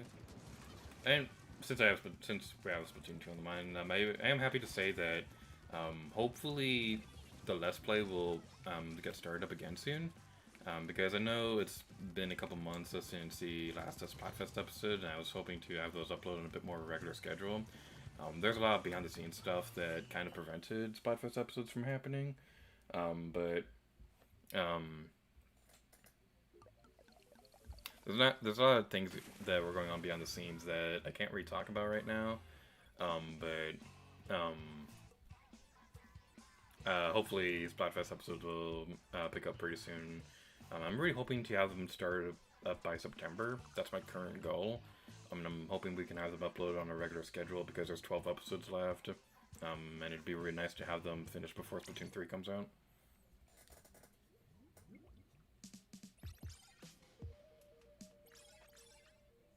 Google's Gaming says the Blah, blah.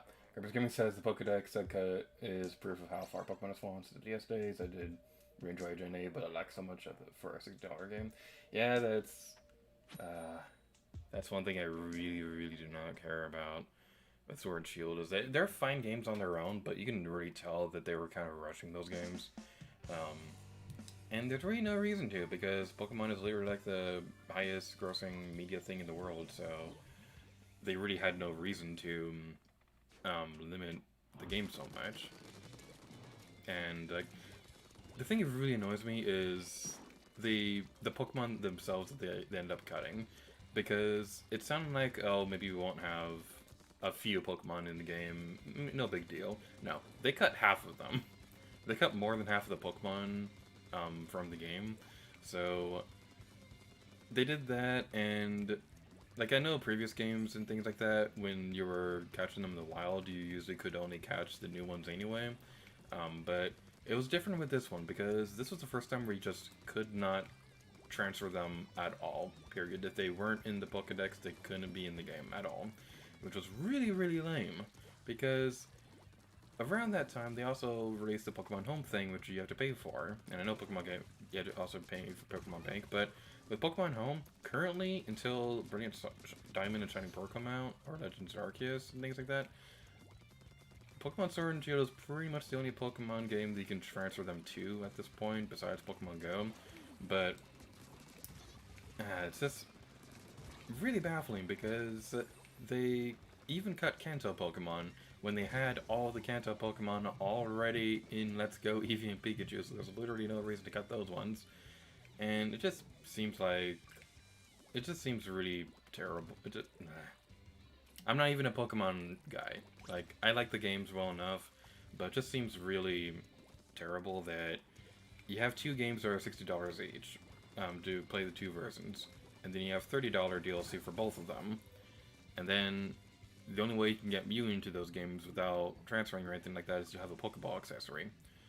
And beyond all that, you still can't have every Pokemon in the game, and it's just, it's really icky. The gates are down.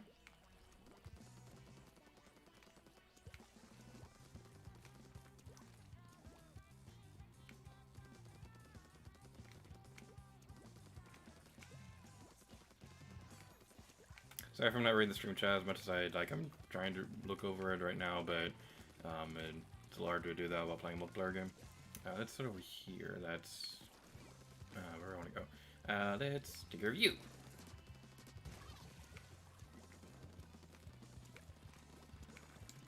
Ah, dang it. I was hoping to dodge roll through that. Pikmin Player says, I've never been on a roller coaster. They scare me too much. That's okay. Roller coasters aren't for everybody. Wow, we got splattered right as soon as we got off the thing. Oh, we were doing so well during this. No! Don't tell me we're in danger. Don't tell me we're in danger. We're gonna lose this one. Yeah. Roller coasters aren't for everybody, and that's perfectly fine. I just love roller coasters in general, so I try to go on them as much as I can. If you really like roller coasters, then try Busch Gardens. It has intense coasters. Imagine the intense Space Mountain or higher with the coasters. The fun thing about that is that my only knowledge about Busch Gardens is that the construction of that park inspired Animal Kingdom at Disney World, because with when Michael Eisner was in charge, his mindset was that if there's something in close proximity to a Disney property, they want to have a similar experience on in their resorts, so that people would have no reason to leave Disney property during their vacations. So that's the reason why, with Orlando nightclubs opening up, they decided to open up Pleasure Island, or Universal Studios coming, they opened up the Disney MGM Studios. Basically, Michael Eisner's mindset was, we're going to copy everything, we're going to copy things everybody else does and just make it Disney and things like that. It worked for the most part, but in the long term, you can already see a lot of those ideas aren't working out nowadays. Pleasure Island doesn't even exist anymore. The entirety of downtown Disney had been overhauled into Disney Springs now, and just things like that.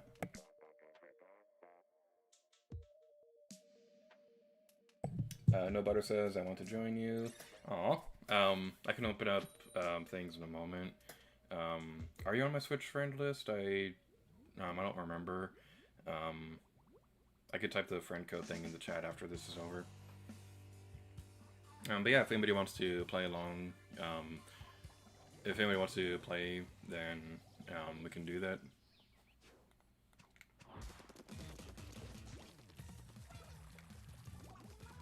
Booyah! Hello again, 3's Productions. And Bakugo is watching you. I always feel like somebody's watching me. Especially since I've been doing this for 9 years. Man, it's crazy to think that in February I'm gonna be making Let's Plays for 10 years. That's really hard to think. That's really hard to believe.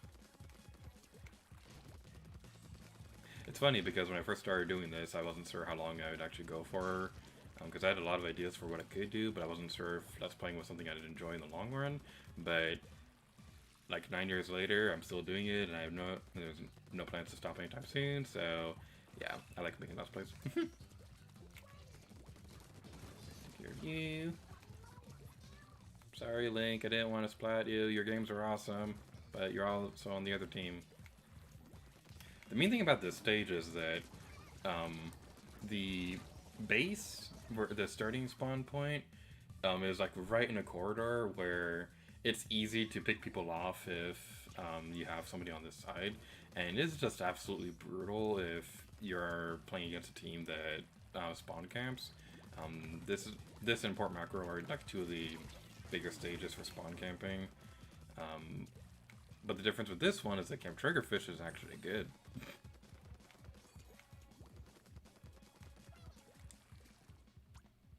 Let's head over here and oh no, okay. I was trying to go over to the other buddy, but that didn't exactly work as intended.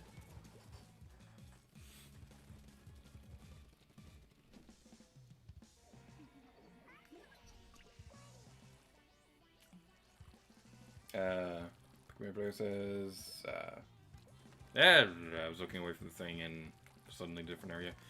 Like, I'd read stuff after the match is over. Don't read stream chat while playing online games.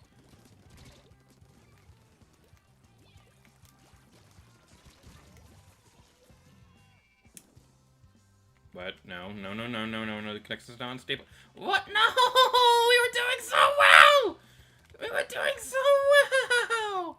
Why is the connection not... No! Oh, no. Okay. I'm a little worried that my internet's doing a thing right now because this usually happens only on Wednesdays. That's usually why I don't stream on those days, but... Oh no, let me finish the match at least. Let me finish it at least. Let me finish it and let me get the experience points. Okay, at least finished. That's good. That is a good thing. Thank goodness. Do not give me a communication error. Dang it! Okay, usually on Wednesday nights, my internet area usually like resets and things like that. But, oh, did it do that because the maps were changing? That's cheap. That is cheap.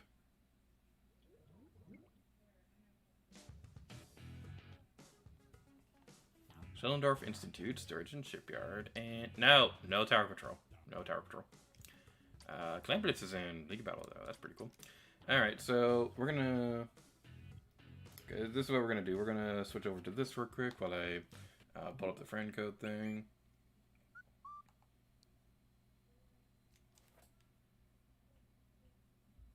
There we go.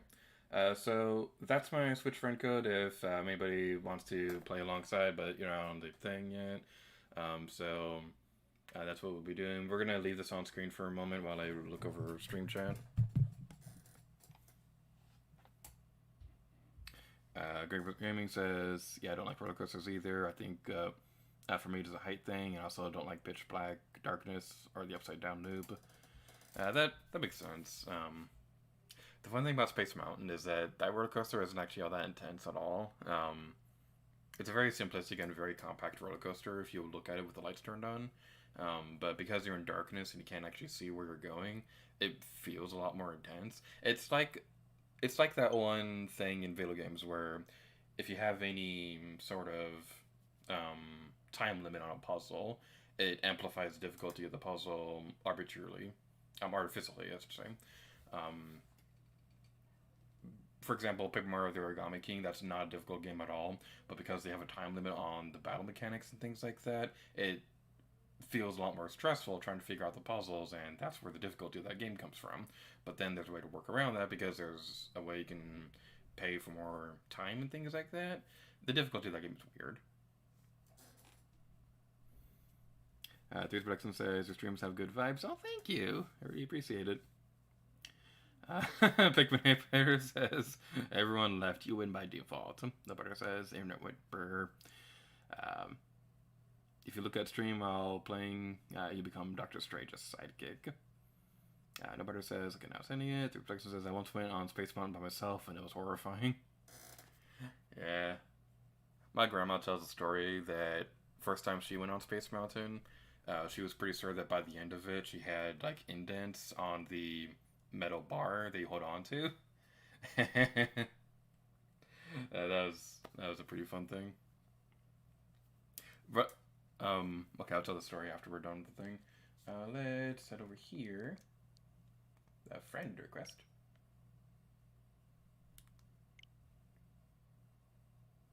And friends. Please wait. ... We became friends. Yay!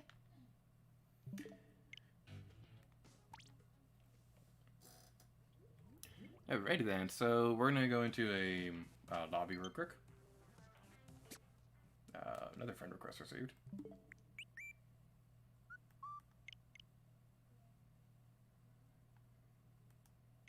Japanese letters I can't read, but there's 5 exclamation points.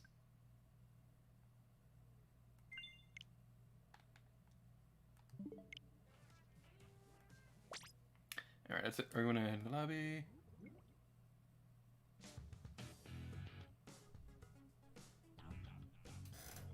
The butter says, yeah, my name. Rivers Gaming says, I know I said on the front seat on the Snow White Mine roller coaster, but I got stuck on it like it. But I've never been on the Snow White roller coaster. I really want to someday because it looks like a lot of fun. The funny thing about that one is that the animatronics of that one, how they used to do animatronics was that they'd have the actual animations programmed into the face of the animatronic, but nowadays they do a technique called projection mapping, where they have a projector inside the head of the animatronic instead, and that can animate onto the screen, which is the face of the animatronic. So, the funny thing is, if those projectors go out, then you get an error message, and the error message for those, for the projection mapping, you can see those sometimes if the ride's malfunctioning, and I love watching videos about Disney rides malfunctioning, because you get to see some really funny things, like animatronics falling down, or not animating properly, or things like that, and, in the Epcot boat ride in the, I think it's the Mexico Pavilion, one of those, with Donald Duck and those 2 other characters. Those animatronics were malfunctioning so bad because they were 50 plus years old that they just replaced them with cardboard cutouts now, and I think they're going to come back. I don't know the exact details on that though. Alright, so let's get into some games. Don't see anyone like that. Let's go into regular battle. So when I go into regular battle, people playing along the stream, when you go into the lobby, head into the friends area, and I should show up. It might take a couple matches for everybody who wants to play along to be able to go into the game, but hopefully we'll be able to get everyone in there at some point. These Production says, I remember screaming, please let there be someone behind me! I was like really the only one on the car.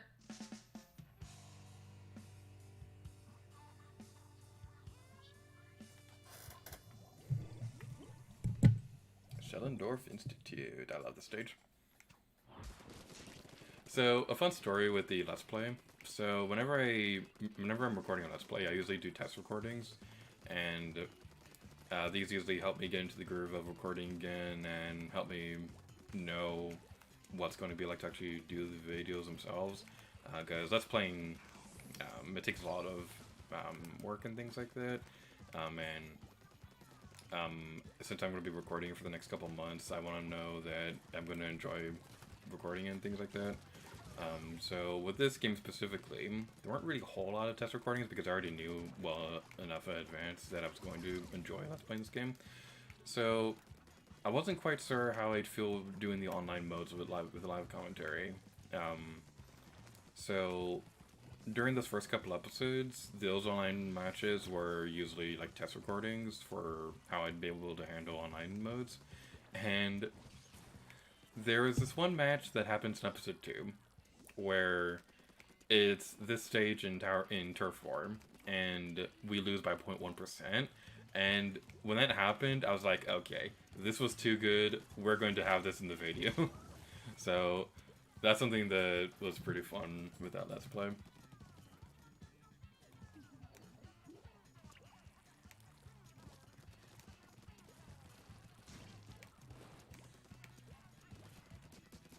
Alright, I'll take care of you. Bottom bomb right there. Okay, down there is Lost Cause, so we're gonna head up here instead.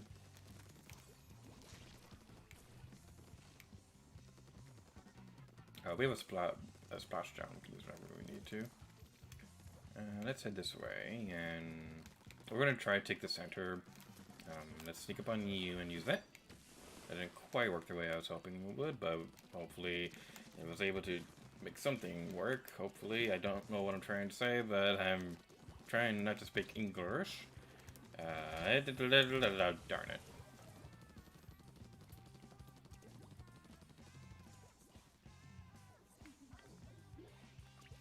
Alright, let's head over this way. We're not doing too good in the center area. This is the primary area that we want to focus on right now. And I keep getting splattered right there, trying to get over there, so I'm going to try hitting up the higher area instead. Where is everybody? They're in the corner area. They're probably having a hard time getting to the center as well. They have us locked down pretty badly right now. Let's try this angle instead. Okay, we got you. That's pretty good. I think that person splatted themselves trying to jump over the cliff. Alright.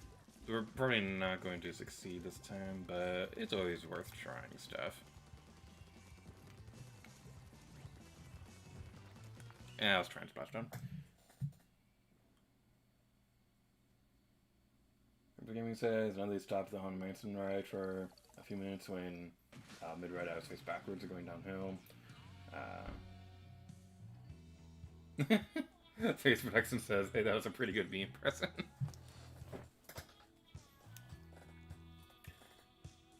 Epic says, I tried to join your match, ended up on the waiting list, and then it told me I lost connection to the host.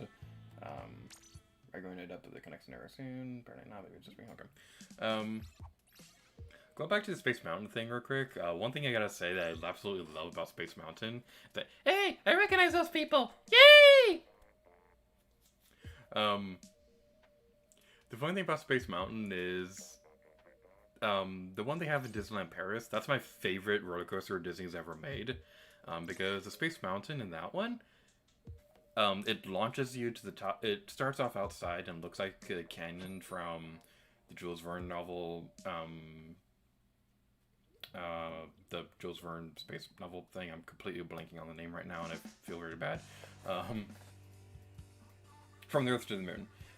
Because in that story, how rockets work in that story is that there's a cannon that's powerful enough to literally launch you to the moon. So that's what the roller coaster was based off of when it was first opened. And so they launch you to the top of Space Mountain, and then at the very top it has a loop that sends you down. And it's really cool. They have a couple loops there, and it's the only Space Mountain that has inversions. And it's just so much fun. I really love that one. Like, Disneyland Paris is probably the park that has like the most intense Disney roller coasters ever, and I love it. But it's also in Paris, and I live on the opposite side of the world from there, so I've only ever been able to go there twice. Alright, so we got some people on the team. That's gonna be awesome. Hopefully everything works out pretty well. We're on each other's team. I think it was Pikmin player that this happened to, but there was one episode where it was during the online matches. I think it was Pikmin player who commented that one of the Inklings that I was playing against that round, they were that Inkling was Pikmin player, and that was like really cool to see. And yeah. I'm starting to notice that one of the downsides of streaming this right now is that we can't guarantee that we'll be on the same team. So if any of you are on the opposite team, then you can like stream snipe. My goodness! Ouch! That hurt my feelings. Oh no. Alright, let's head over here now.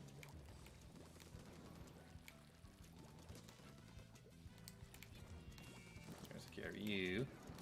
And now you get away from me. I'm gonna go over here and sneak up on. Never mind, you already spotted.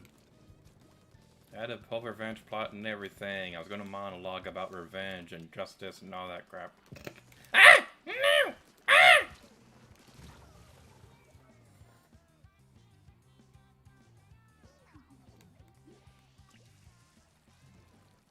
Alright, let's head over here.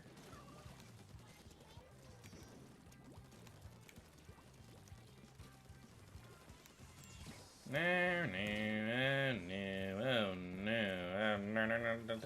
That's a terrible spot for me to be in. Why am I over there? Alright, let's go over here. And try not to get splatted, but we got splatted anyway. Freshest Squiffer.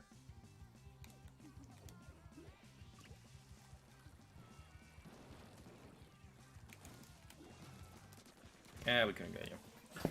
Man, these snipers are brutal on this stage.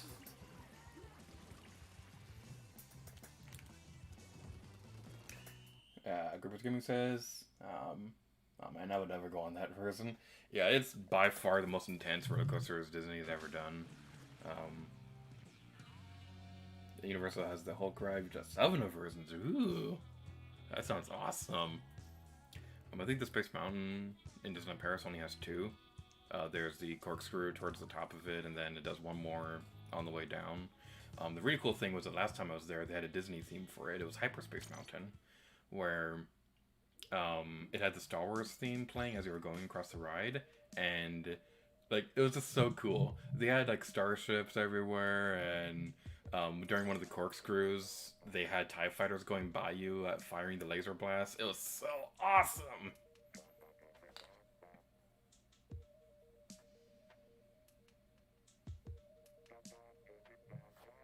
Okay, I'm dedicated to reading this one perfectly. Three's Flexen says, I'm blue, da dee do do da, sa dee dee do da dee do da da. Haha, I read that flawlessly. Big Manipulator says, I'm trying to become a better sniper myself. I could never be a sniper. I've tried it before, I'm terrible at it. The weird thing with snipers is that they're not really that great for starting out with. So I never got used to a sniper weapon, and when I have tried it in the past, I've never been good with one.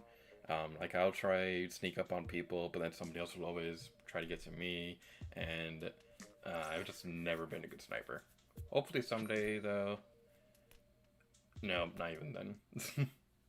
Like I'm perfectly content with the weapons that I currently use in this game, sloshers and dark tetradulies and all that fun stuff.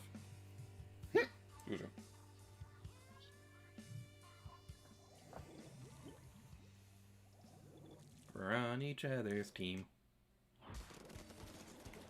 We are Inklings, you'll never see us on Steam. We say woomy and we like to eat ice cream. We're so humans to interrupt our games. And you know, I'm here with James. That's my favorite part of the Splatoon 2 versus on the collab channel.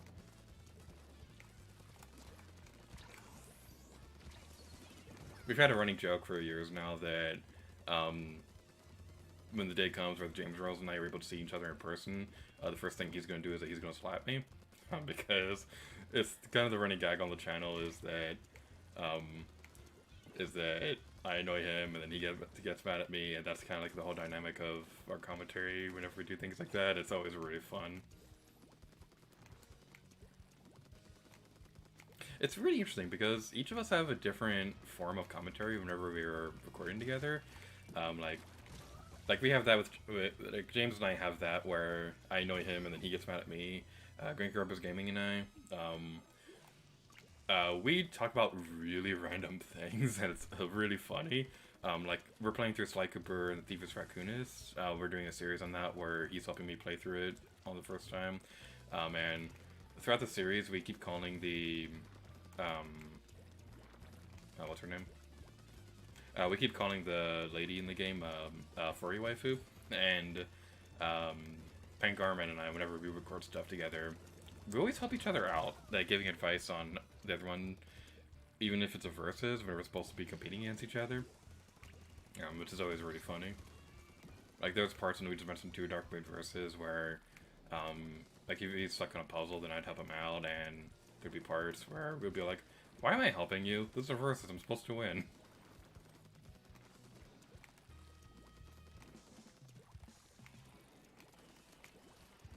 Alright, we can do this. We have the powers to do anything if we have cookies!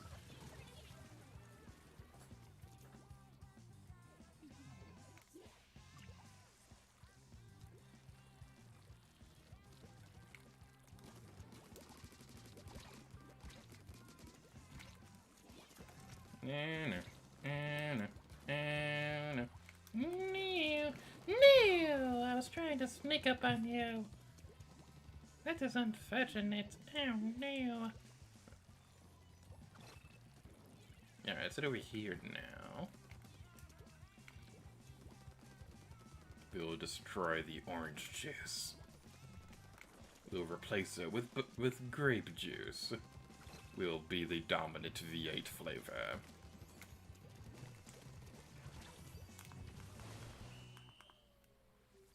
That's probably not a great spot to super jump to. I was trying to mash the button to try and get over to somebody so I could do a splash down the last second, but yay! 56.2%! Wheel! That was pretty epic. The Acting Girls victory animation with the dualies is so cute.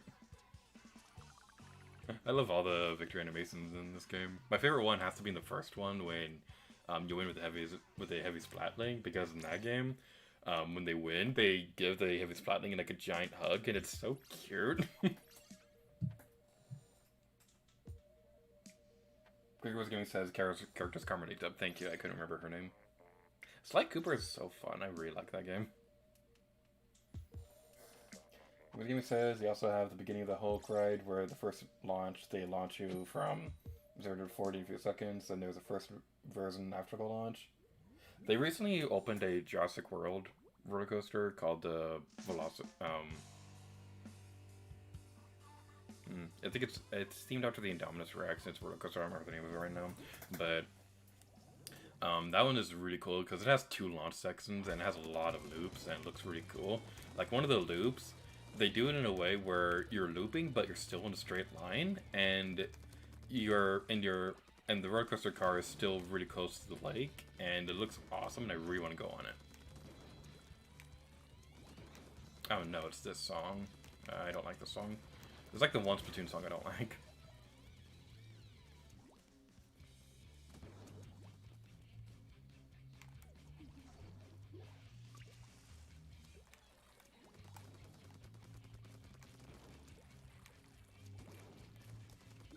Yeah, that was weird. My button wasn't doing anything for a moment. A bit of a fun useless fact about this is that I'm playing this with the Skyward Sword Joy-Cons, so that's pretty fun. Skyward Sword HD has been a lot of fun so far. I've been really loving it, and I've always loved Skyward Sword, but something about the Switch version especially I've been really enjoying it, like way more than I usually did. It might be because I haven't played the game since the Let's Play. Actually, that's not true. I did one playthrough between the Let's Play and now, but it's been so long since I've done 100% playthrough of the game, and just seeing all that just really makes me see just how great of a game it is. And especially now that we live in a world where Breath of the Wild is a thing, and we saw where the future of the series went anyway. Because I think that's what people were concerned about when the game first came out, was that when Skyward Sword first came out, people were concerned that the future of the series was going to be linear exploration with motion controls, which I would have been fine with, honestly, because I love Skyward Sword. But it is nice to see that with the future of the series, they were able to take it into a different direction and give fans the open world games they were hoping for. But yeah, personally, I really love Skyward Sword. I'd stand by my opinion that it's my 4th favorite Zelda game of all time. My current ranking is Link's Awakening. Breath of the Wild and Majora's Mask always change places, but right now I'm thinking Breath of the Wild, then Majora's Mask, and then Skyward Sword. But they're all pretty great games. Skyward Sword is especially a really great game if you're new to the series, like if you haven't played a Zelda game before. It's very beginner-friendly, especially with the Switch version if you're not into motion controls. It's very beginner-friendly, it's a very beginning of the timeline, so you don't really need to know a whole lot about the story of the series to understand what's going on. Ah, yay, I got revenge on the sniper! I can't read your name, it's Japanese letters and 5 exclamation points. But exclamation points are important. They are the best thing in the world. I love exclamation points. Seems lately, whenever I talk to my friends and family, punctuation is usually like a running joke, because in programming, semicolons are usually used to break up programming statements. And one of the most common programming errors you will ever face when working with programs like C# or things like that is you'll miss a semicolon. And that's happened to me so many times, and my family teases me about that from time to time. But they'll just randomly look at me and be all like, semicolon. Yeah, that's the thing that happens occasionally.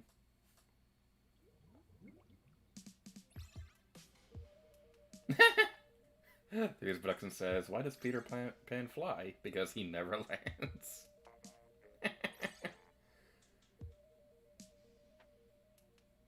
Graves Gaming says it's the Velocicoaster. Okay, and that's what I was thinking. Couldn't remember the name of it though.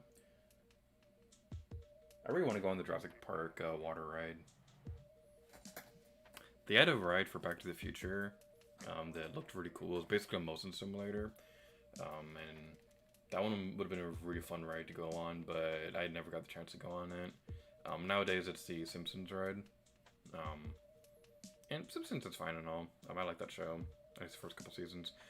But Back to the Future is something that I would have really loved to have gone on.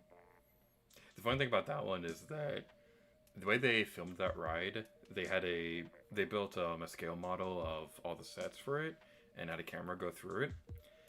But when they were filming it, somebody left a styrofoam cup on the model table, so you could see that in the middle of the ride, off in the distance if you know where to look, and it's pretty funny. Third Production says Zelda games are hard. Yeah, Zelda games can be pretty difficult. I think you said you started with Majora's Mask last stream we were in, and that one can definitely be a pretty difficult one if you're not familiar with the games. But yeah, Zelda games are pretty fun. So yay. Pikmin says it's pretty late for me anyway, so I think I'll buy Pikmin later. Thank you for coming. The game says, no, they edited the Jurassic Park water ride in California to Jurassic World ride. I think they did that in Florida as well. Did they or no? When they update rides, they usually do so for both Florida and California. I kind of wish they didn't do that though, because it would be nice if they're going to upgrade a ride or something like that to reflect new movies, they'd at least keep one open in a different park that has the original version in it. Like I know for Star Tours, for example, they had the original ride, and they had the original Star Tours ride that took place in the original trilogy, but then they updated it like 10 years ago now to Star Tours The Adventure Continues, where it's a really cool system with that one, where they have different planets you can go on, and there's a whole lot of randomized elements into what actually goes into what's going on with that ride. You start off the area, and it randomly generates who's going to try and hijack your starship, and then you randomize what planets are going to go on. I won't spoil the whole thing, but it's really cool how they do that. And one of the coolest things ever was that the first time that I went on there was in Paris, and so one of the coolest things is that at the beginning of the ride, there's a chance that Darth Vader can show up, and when he infiltrates the ship, he'll be like, "We know you have this rebel spy on board," and when that happens, it'll flash up a picture of one of the guests who are currently riding the ride, and that person was me, and like I didn't recognize it at first. I didn't recognize that it was supposed to be me, and so my sister was next to me, tapped my shoulder, and was smiling and pointing at the picture, and I was like, "Oh wait, hey, that is me," and it was such a cool moment.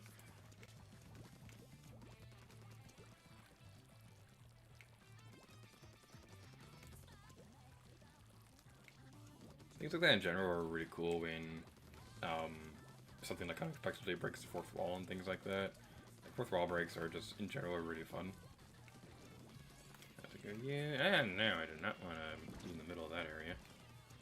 I'm gonna head over here. Owie, that hurt my feelings. But I was avenged! Yay! Banner Player says, enjoy the rest of the anniversary. Yay!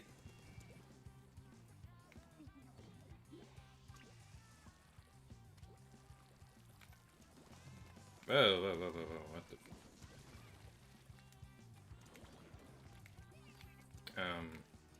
That was really weird. My controller, my right Joy-Con desynced for a moment.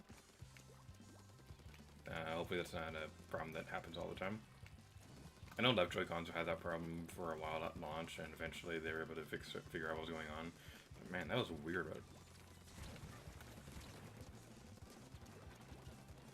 Alright, here are you.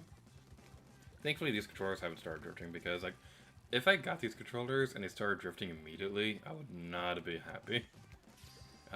Thankfully I don't have that bad luck when it comes to Joy-Con drift. I think I've only really had like, I'm trying to remember. I've only had 2 controllers that started drifting for reasons out of my control. And whoa, we destroyed them! That was awesome. Oh, yeah, I did disconnect. But still, that was pretty cool. Alright, so I think we'll go with one more Turf War match, and then we'll move over to Salmon Run, if that's okay with anybody who's still playing.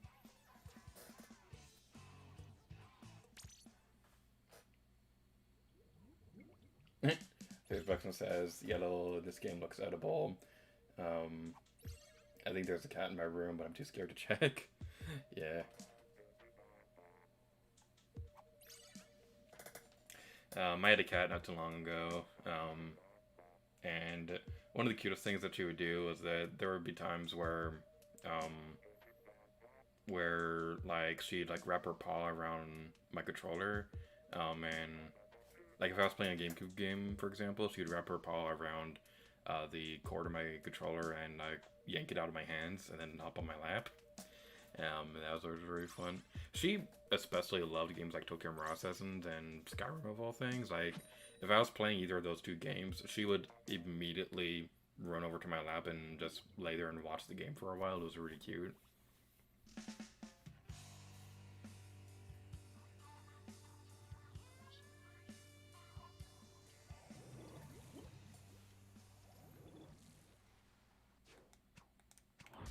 Alright, let's do this. No! Connection! Okay. Great. I think that's a sign that we might want to switch modes soon. Oh boy. That's looking at this happen. That doesn't usually happen that often. I don't know why. I don't know why the connection isn't going too well today. Usually I never have connection problems when it comes to Splatoon, but it's happening now, and it's not great. But we'll keep playing until it boosts us out of the game.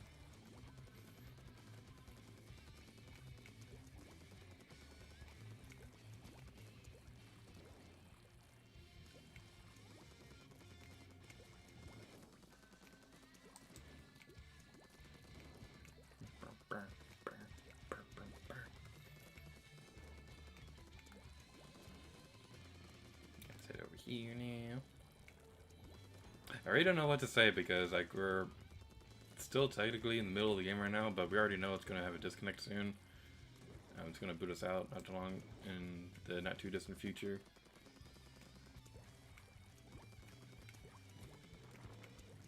Getting over here. Okay, okay.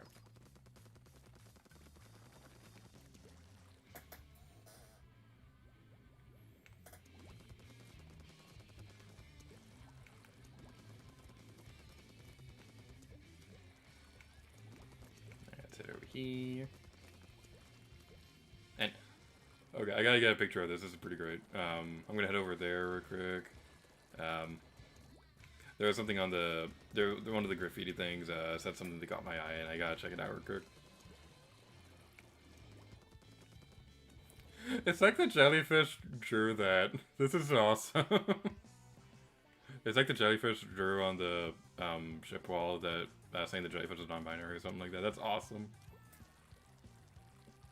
I really like that in Splatoon 3. It looks like they're gonna have some more gender-neutral options for character customization. Because in the first two games, they ask if you're going to be a girl or a boy. But it seems like in Splatoon 3, they're going to go with what they did with Animal Crossing New Horizons, where they're going to ask for your style instead, which I really do appreciate, because I'm not non-binary myself, but it is very important to help people feel comfortable with they're playing games with customization and things like that. So that's something that I'm really appreciating that they're going to do with Splatoon 3.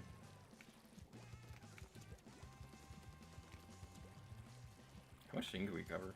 We covered pretty much the entire area.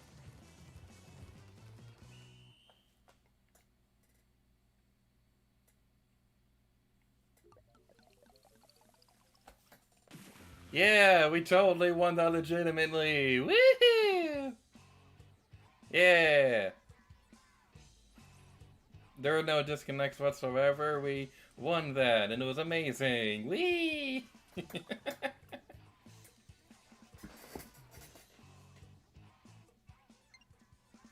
Alright, so let's switch over to Salmon Run for a bit. And then we'll play that for a while and probably call it quits eventually. I'm not quite sure. I'm having a lot of fun, so I'm not quite sure when we're going to call it quits on stream. There's production says non-binary jellyfish.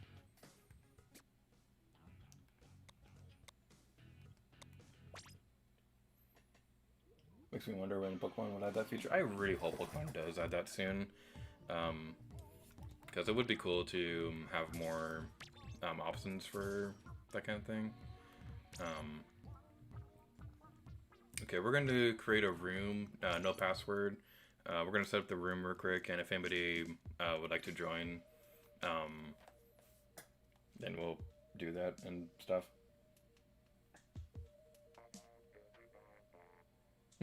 Gator then streams for another 2 hours.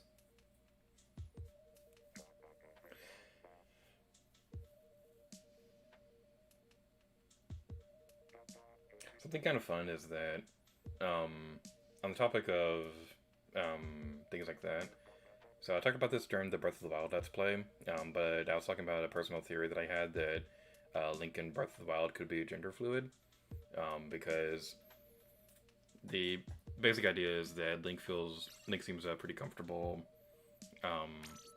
in, like, pretty much, what I'm trying to say.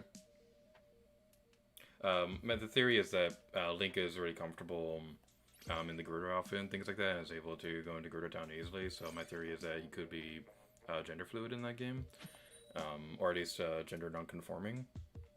If you don't know what that means, gender non-conforming means that you identify as one gender, but like for me, for example, I was born male, I identify as male, But if I was gender non-conforming, then I wouldn't.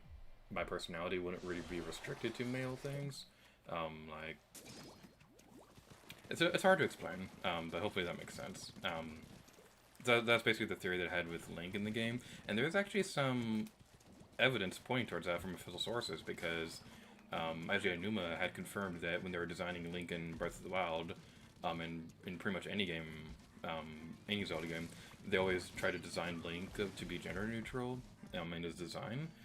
Not necessarily because that's the identity of the character or anything like that, but because it's more comfortable for players to play as someone like that.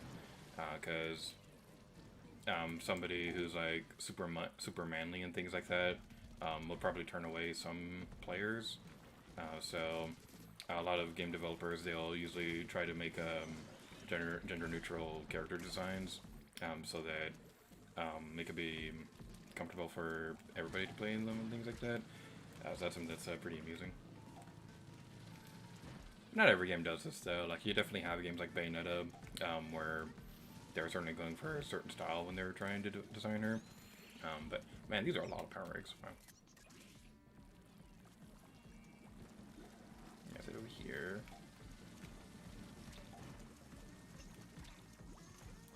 And let's head this way.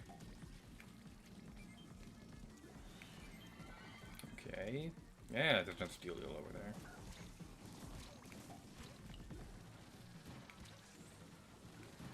I thought there was somebody who splatted on that area, so I was trying to... Ah, dang it. Yeah, that's basically Aid Gringer's Gaming.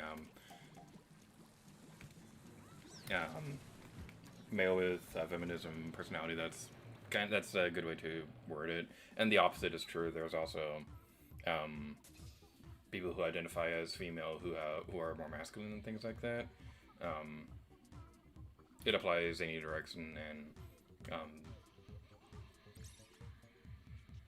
there have been times where I've wondered if I might be gender non-conforming, because I feel like I'm not, like I identify as male, but I also how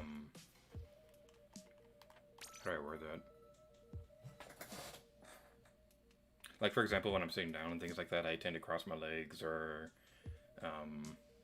I'm not into sports at all, but I like cutesy things. Pink and purple are two of my favorite colors. Just basic things like that.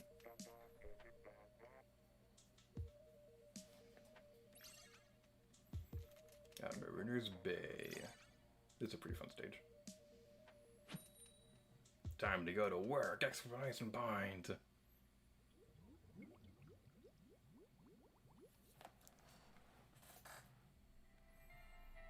Salmon Run, oh yeah.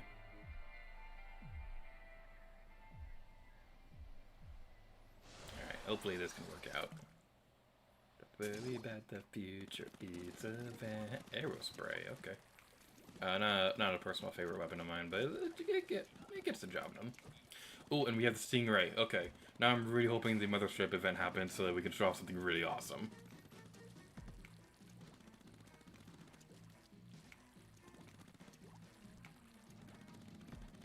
Okay, all the boss summonites are over this way.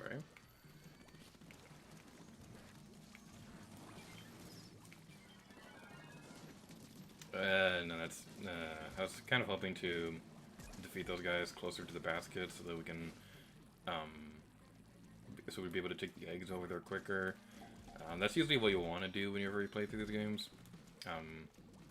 You usually want to try and have the boss summonites as close to the basket as possible.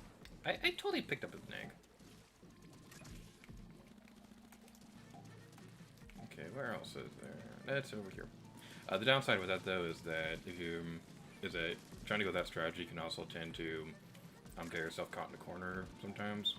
And if you get caught in a corner with the boss summonites, it's not exactly the most pleasant experience in the world.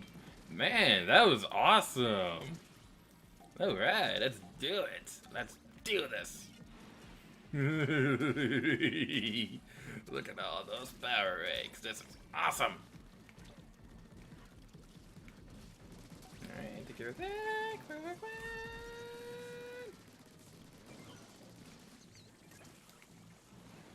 Get away from me. Okay, let's get this one. There's 2 more eggs over there. Let's do that. Heck yeah! Woo!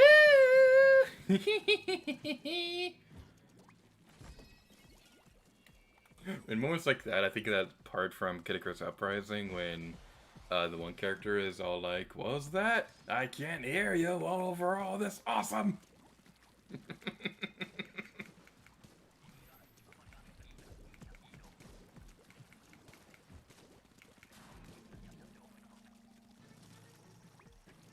Oh, hello there.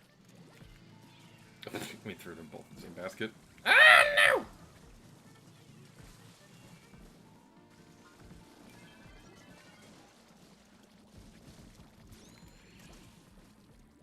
Let's head over here and go like this. Whee!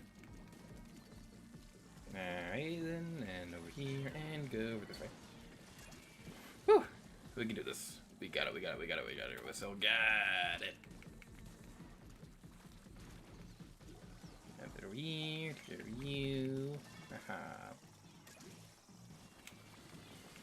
And now you get away from me, you stupid little snicker. How dare you not be a Reese's? That was dumb.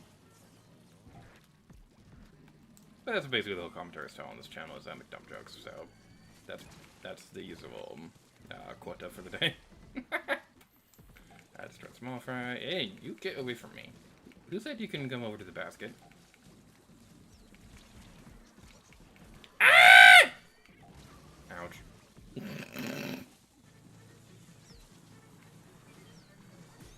Alright, it's over here. Alright. Go, go, go, go, go, go, go, go, go, go, go, go. Okay, we're good now. We just need to stay alive. Stay alive, stay alive.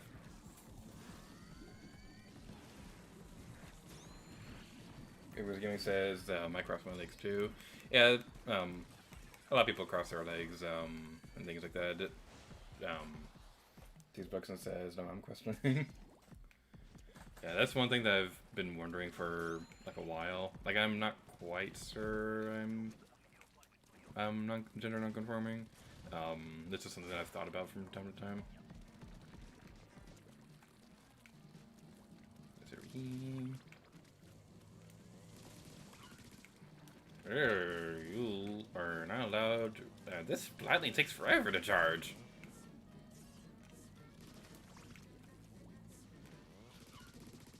Man, by the time I do not like this weapon at all. This is terrible. By the time we get back over there and charge it up enough to destroy it, it fixes the stupid thing.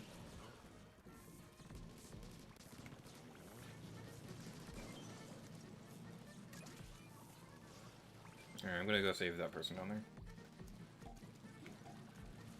Oh, no, you're saved. Okay.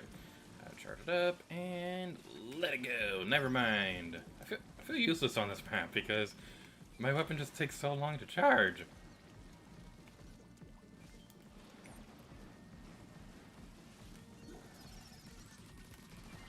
Okay, we got that.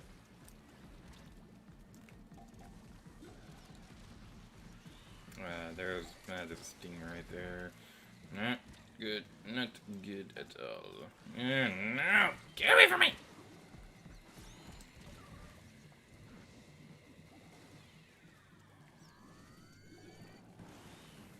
This is not going well at all. I don't think we're doing this one.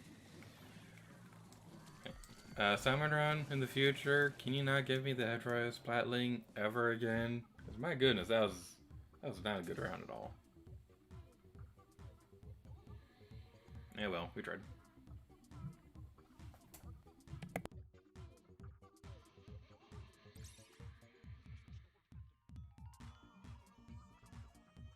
Yeah, we'll play a couple more rounds and hopefully we'll be able to win something at some point.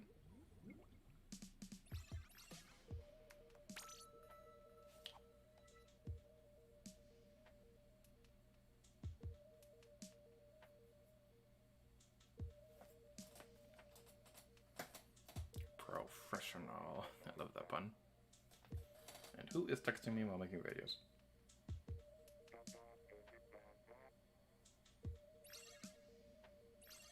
Oh, dang it. I pressed the button too soon. I'm sorry for the... I'm sorry. Next round we'll have the thing open. I'm sorry.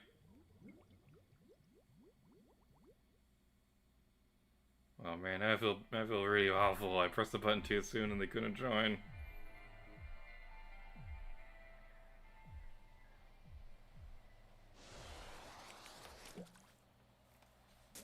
Okay. I'm super sorry about that. Alright, let's do this. Sloshing machine, go! You've got a boss Salmonoid incoming.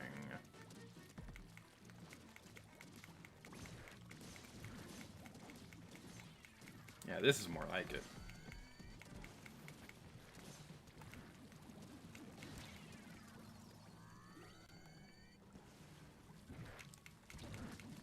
And never mind. Okay. This is not a good weapon to try and do anything fancy against a steel eel.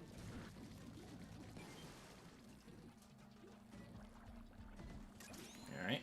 Thank you.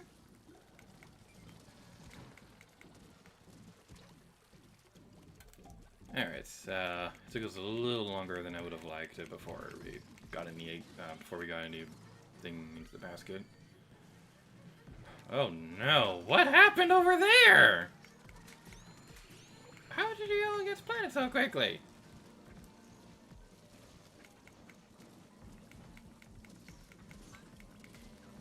Oh no, this is not going well at all.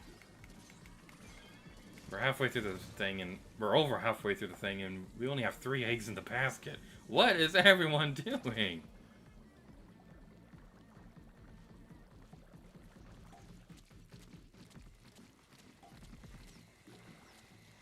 Yeah, we're gonna lose this one, man. This is honestly embarrassing. What in the world happened?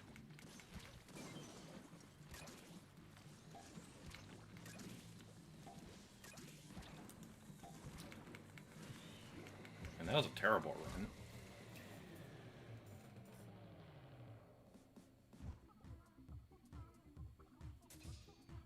Yeah, the community,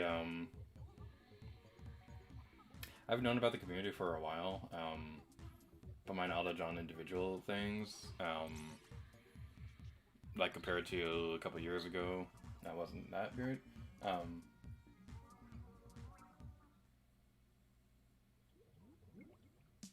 What am I trying to say?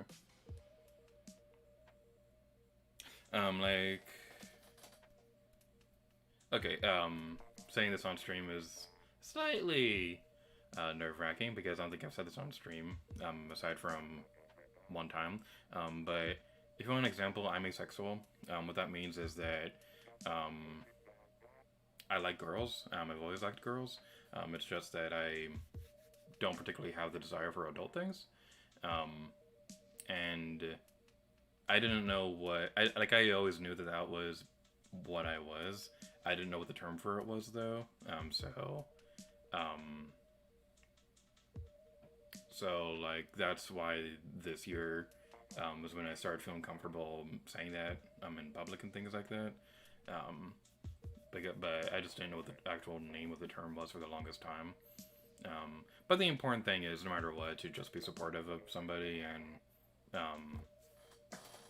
to not be rude, because it really is unfortunate when people are rude to people and things like that. It's like that's a whole other discussion that I probably shouldn't get into on stream.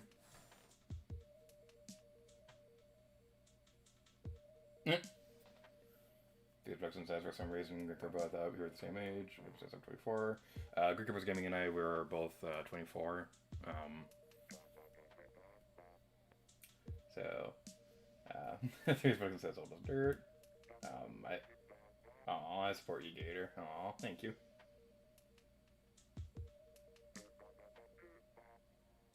Gricker was gaming says I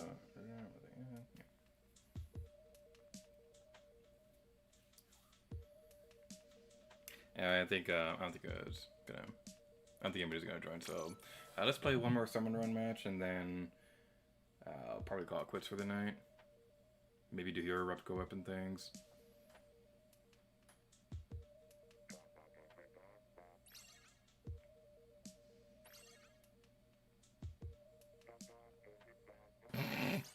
I'm not going to read that person's username, but that's pretty funny.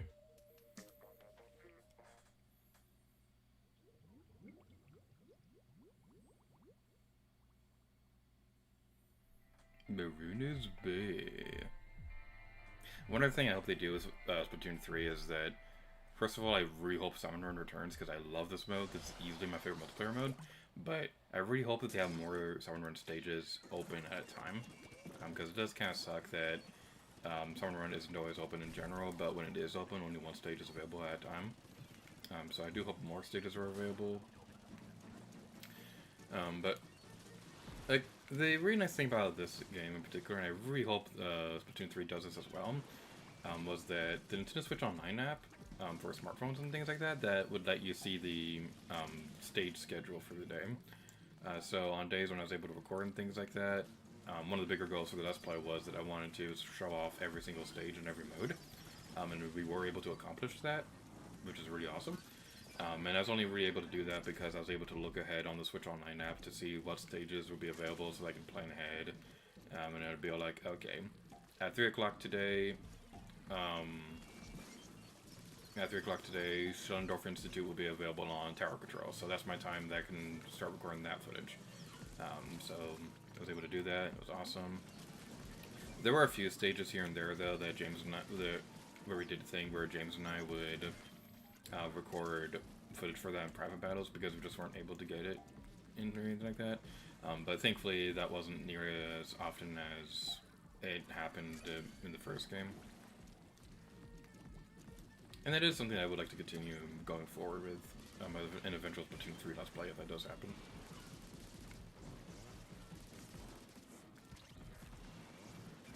Okay, let's head back over here. Wait for that, and go like that. Or we can go this one. Or we can... Never mind. Well, that didn't entirely go as I was planning, but it still worked out in the end, so that's pretty cool. And we couldn't get one more in there. Oh well.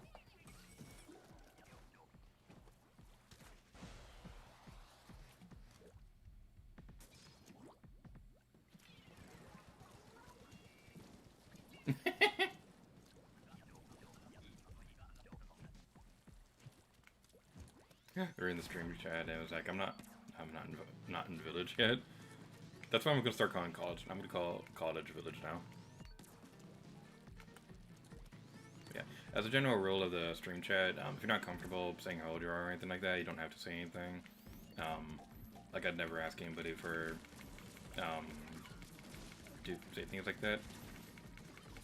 I'm comfortable saying I'm 24 years old because I've been on YouTube for a while and I don't particularly care that much about hiding my age or anything like that. I was, like, when I started YouTube, I was a teenager, and I was definitely a lot more shy about saying things like that, and also because I wasn't really allowed to say details about, like, where I lived when I was a teenager and things like that, which is a perfectly reasonable limitation for trying to upload videos when you're, like, 14 years old, because I was 14 when I started. But as I got older, I'm not that shy and saying I'm 24 and things like that. The funny thing was, last year, when I turned 23, it was like one of the coolest birthdays ever because I joked for years that for my 23rd birthday, all I wanted was Dr. Pepper because on the Dr. Pepper things they had the number 23 on there, so we would joke that for my 23rd birthday, I'd get nothing but Dr. Pepper, and that's exactly what happened. My super awesome family got me like 23 individual things of Dr. Pepper. Some of them were soda bottles, some of them were the cans. There were a couple 2-liter bottle things and things like that. It was really, really cool. That was like one of the coolest birthdays I ever had. Grisco Blaster, what? Oh yeah! Oh, this one's awesome! Oh, I'm so happy we get to see this one!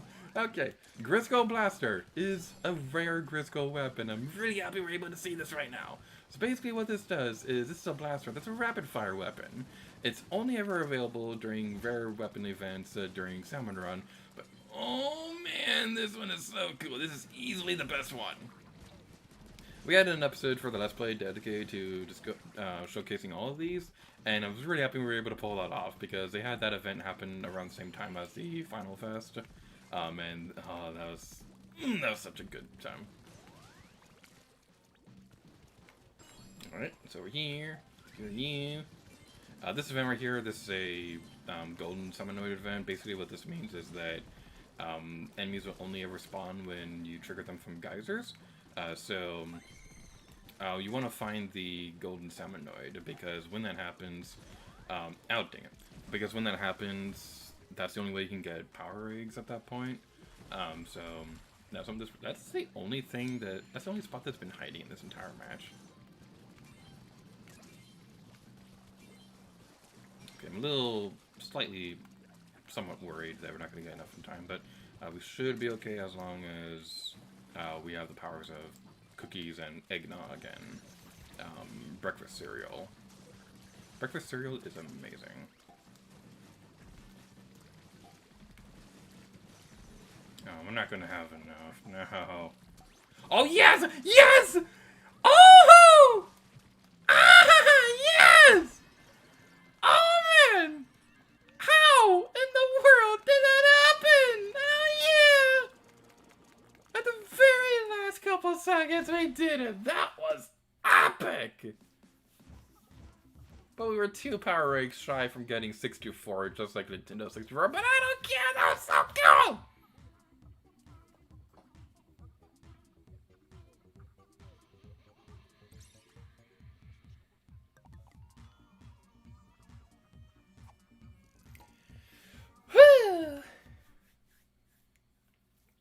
Okay. Alright, I think that's good for Salmon Run now. No, that's a great place to end the thing off. Alright. That was epic.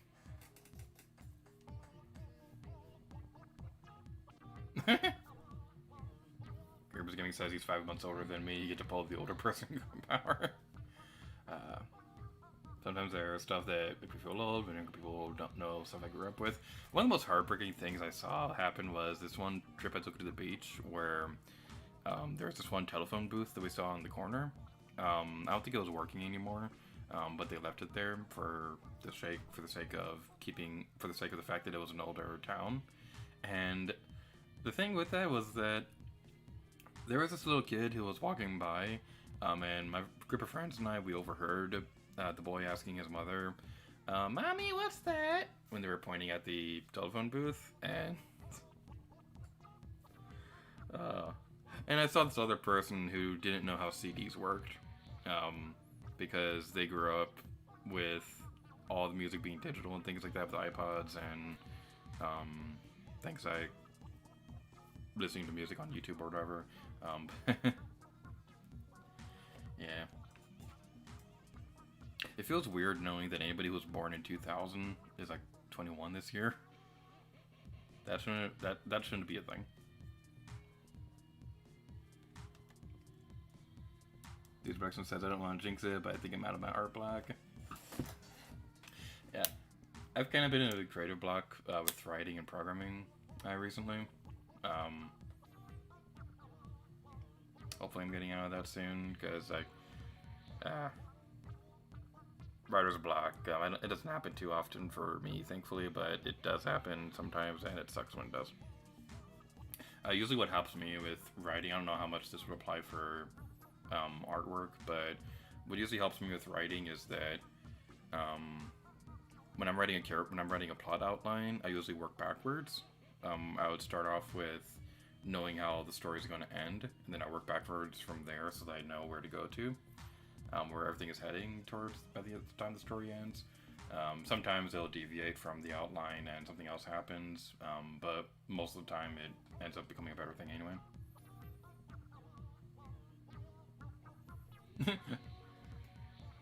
Oh, thank you guys for giving saying CD. I'm gonna. Fizz Brexton says I'm gonna raise my kids only on CDs and DVDs. My kids are going to have a VCR. They're going to know the suffer that I had. They're going to know the pain that I had to grow up with having to rewind a VHS tape every single time I wanted to watch a movie. Now, I probably can't recreate the pain of a blockbuster, because the thing with that was that like nobody would ever rewind the tapes before sending them back. I don't remember a whole lot of blockbuster things, but I do remember re-rented a couple things when I was a kid. I mean, it was using my job to rewind the VHS tape.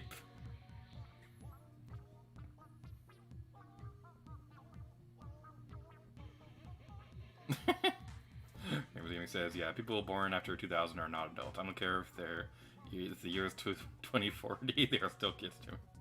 Yeah, that's how it feels.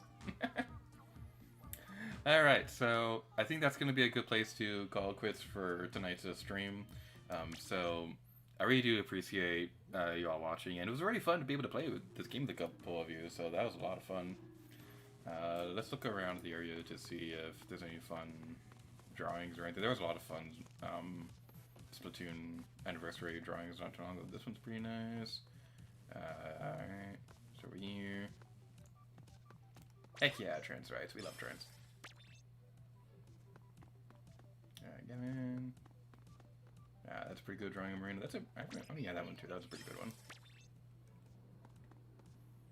Alright. This is a pretty good one as well. That one might be my favorite. That one looks really cool. Alright, I think that's a good place to call quits. Let's over here. Let's reset the plaza so everyone goes away. I'm trying to end the stream standing in the middle of the circle thing. Alright, let's go like that. There we go. So thank you all so much for watching tonight's Gator stream. Let's read the last couple comments. These Brooklyn says it was fun watching. Thank you so much for watching. It's always really nice streaming and chatting with people, and it was very fun playing a couple matches. Dream says, I still remember a few years ago when I was watching a VCR movie. A friend who rewinded and was wondering why the tape was taking so slow to rewind. I told him to hit stop button and then rewind it. Oh god, I forgot you had to hit the stop button before rewinding. Oh man. Okay, one problem I had when I was a kid was that I'd play with the flap that is supposed to hide the movie tape, and I'd get in trouble every now and then for playing with it because you're not really supposed to touch the actual tape inside. Yeah. Back Greenwood's Gaming, there's Flexins. Yay! So, what's happening soon on the channel? Breath of the Wild and Splatoon 2 and Super Paper Mario are taking a break this weekend. I didn't have time to finish editing those videos, but those will be uploaded next week, and they'll continue on for a while after that, and it's going to be really fun. We're hoping to get started on Splatoon 2 Splatfest again sometime in September. I don't know the full details and all that, because there's a lot of stuff in that project that's out of my control. Yeah, that's pretty much it. So thank you all so much for watching, and next time, leave the gear to you. Oh yeah.